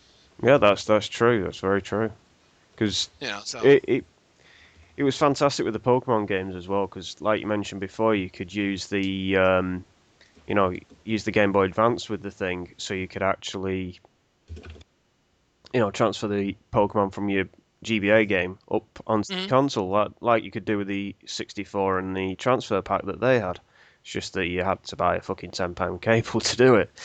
But I think the accessories that came out for the for the GameCube was actually pretty. They were pretty well. How can I? Well, and they were the first ones. They were the first ones to really champion the wireless controller thing, weren't they? Yeah, the Wavebird was fantastic. I mean, Yes, I remember very them. much I remember them making a big fucking deal out of the wireless controllers and having advertisements on TV for it for like a year straight, and that being kind of a big deal when that came out for the GameCube. And obviously, Microsoft and Sony wound up following suit. Yeah, and you know what's strange about it? They discontinued the Wavebird controller. Wavebird controllers actually go for like decent money now. They're like at least $30+, which is kind of crazy for an old first-party controller. But it's the fact that on Nintendo Wii, we're used to having the wireless controllers, and if you're using your Nintendo Wii to play GameCube games, you don't want to have a fucking wire going across your living room floor, your game it room fucking floor, sucks. Yeah, Oh, exactly. So the Wavebird controller, and I mean, those things, they take 2 AA batteries. Those motherfuckers last, like, forever, I swear. Oh, like, yeah. The Oh, yeah, first 2 AA's I popped in that bitch weren't even, like, the super, like, crazy Duracell lithium batteries of the future and whatever. These are just, like, pack-in batteries that the came year with it. 2000. Yeah. And, like, it was fucking astonishing, and I forget the exact estimate of hours that you get out of 2 batteries on a full I wanna say charge, it's like but 15 or 20 hours or something like that. it's something crazy, like a whole lot of hours, and I was like, nice, and it just Well- overall, good controller, good design, fucking loved it. Provided you're smart enough to turn it off after you're done playing with it. Oh yeah, and there was some good third-party accessories there. Like there was a screen, for example. You could get a screen and have that on the back of your GameCube. It didn't actually look that bad. And obviously the aforementioned Game Boy Player. Then there was the modems that you could get for the thing. The dial-up modem and the broadband modem. So you had options. I think it was Pimp My GameCube at the time. Oh, and you know what? And when I was talking about the fact that it's really good for multiplayer, one of the best multiplayer games that you can play on it, hands down, Mario Kart Double Dash. Double Dash. One to of the begin with- best Mario Kart games, period. Thank Yes, you. agreed. Like, Double Dash is just a fantastic game, and if you need further proof of how badass it is, find the Mario Kart arcade unit, which is pretty much based around Double Dash. That's fantastic. The GameCube version is fantastic. It just a lot of really good stuff with that. And we were mentioning F-Zero and everything. Again, another really kick-ass racing. Oh, and don't discount, man. The multiplats are not bad on GameCube. I remember the Splinter Cell ports on GameCube are, I would say, they're just about on the same level as the Xbox version. If they had online functionality, I'd put them right next to them.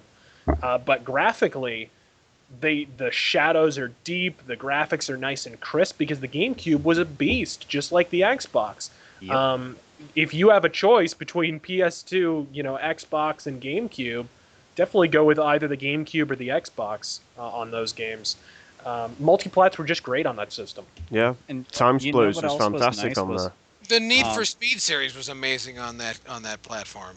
Dude, they had some killer ports too. I'm actually advocating Electronic Arts. I know, that's unusual. And yeah, that's a powerful statement coming from from this side of the podcast. But yeah, Need for Speed, great on the GameCube, absolutely. If you guys ever saw some of the ports that Sega did, just from the Dreamcast, they had Sonic Adventure DX.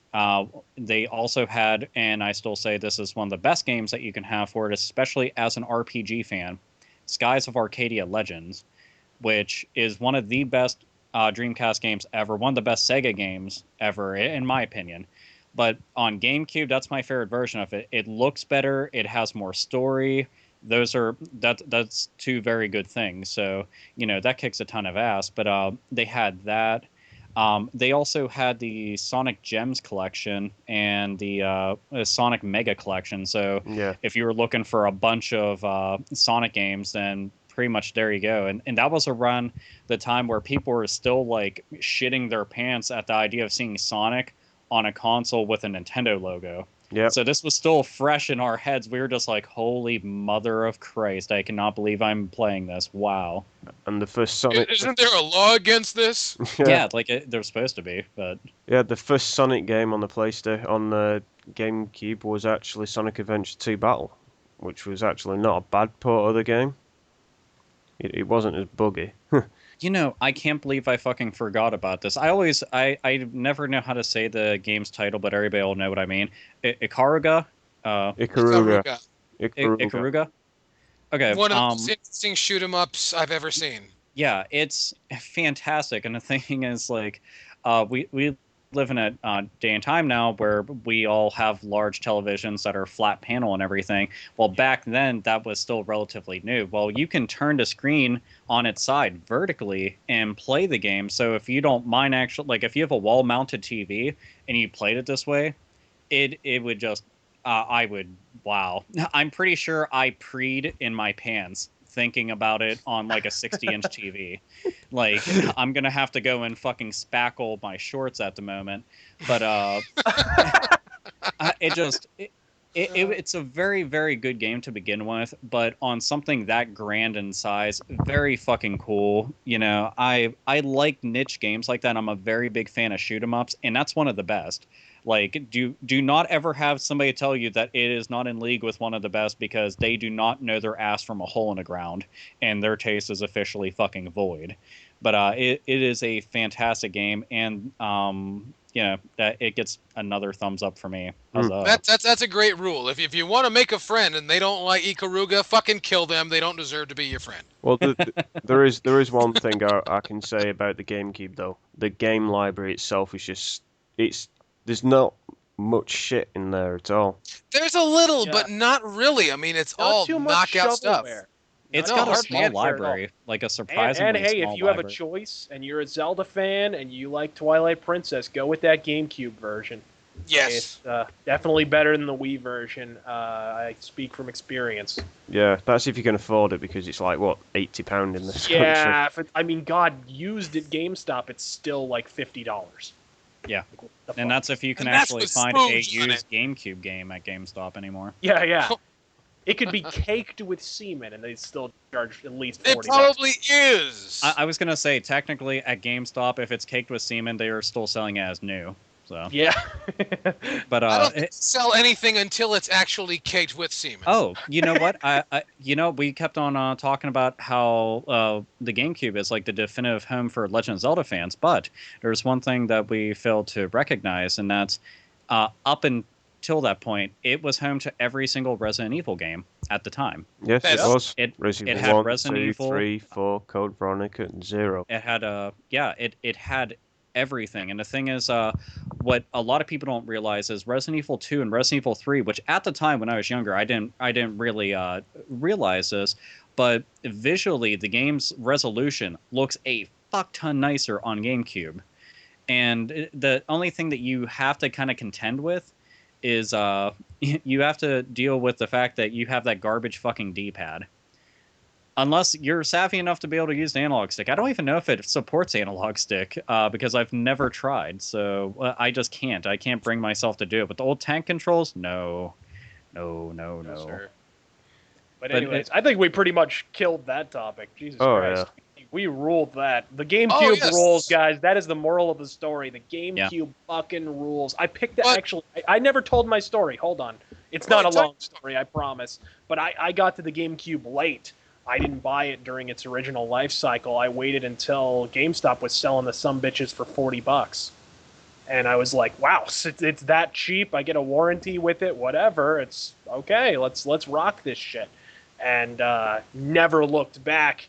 I think that some GameStops still do sell them for like $40 or $60. And I can't tell you how good of a buy it is for that low a price. If the GameStop near your house happens to do so, definitely pick one up. So No doubt. It is a very cheap system to get, and I mean, not all the games on it are cheap, but it's a system worth having. And if you can't fucking manage to nab up a GameCube, just get like a first-gen Nintendo Wii. There you go. Well, wait. Before we get too far, there's going to be some naysayers saying, well, yeah, you could easily be replaced with a Nintendo Wii. Do it. Get a GameCube with a GameCube controller. You'll thank yourself. It's just an entirely different vibe. It just feels so different. You know, I don't know, maybe it's just my imagination, but the games do look slightly different on the Wii. They're just, that emulation is slightly different. Before we go, I've been thinking this whole time, waiting, and I got to ask RazorFist. RazorFist, you would be an aficionado on the topic. Are there any good wrestling games on the GameCube? yes, actually, is it WWE or WWF? WWE. Days of Reckoning. Day of Reckoning is supposed to be really good. And the Showdown Legends of Wrestling games are actually pretty good on GameCube. I think they released them on GameCube. They're much better on GameCube than they are on PS2. The PS2 versions stink. Yeah. Absolutely. So I would definitely pick those up. I've heard they're pretty fucking good. There's one you should add to that. I don't know if you played it, but the Ultimate Muscle game. Dude, that game is fucking awesome, and every time people looked at it, they kept making fun of it, and then if you got your hands on it, it fucking rocks. Like, Ultimate Muscle, man. I haven't heard Ultimate Muscle since like 2003. That is such a early to mid 2000s like thing. He got a chub. Yes. All right. So, well, yeah, I think we blew our wad on that. It did. That thus ends another Hate-Bit Retrospective. We thank you for joining us. You guys are so good to us. You come and listen every single week, and we appreciate it. We love you guys. I don't. Anyway, you don't? You've got no love coming from Britain. Anyway, I've been Yellkaos. Joining me, as always, the labia lacerator Alpha Omega Sin. I don't know. Oh, I never say this during the podcast. Nerds, nerdettes, and gamers, game the fuck on. Look at me using my catchphrase. Yeah. Hey. Shameless Mr. plug. Muffin Saint Magnus. I've been Saint Magnus. Thank you very much for listening. And we'll fuck you up next week. And RazorFist. Remember, folks, it's a dick, not a dowsing rod. God fucking speed. And we thank you for joining our show. We hope you enjoyed it. You guys have been great. Remember, the revolution begins with you. We've been the Hate-Bit Podcast. We'll see you next week. Bye-bye.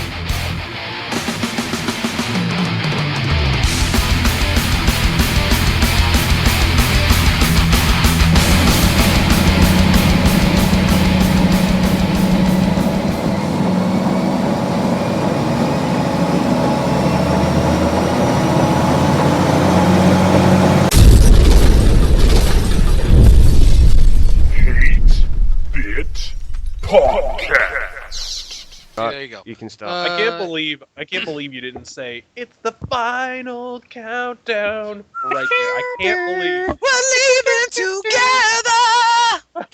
Ah! All right. We're heading for penis.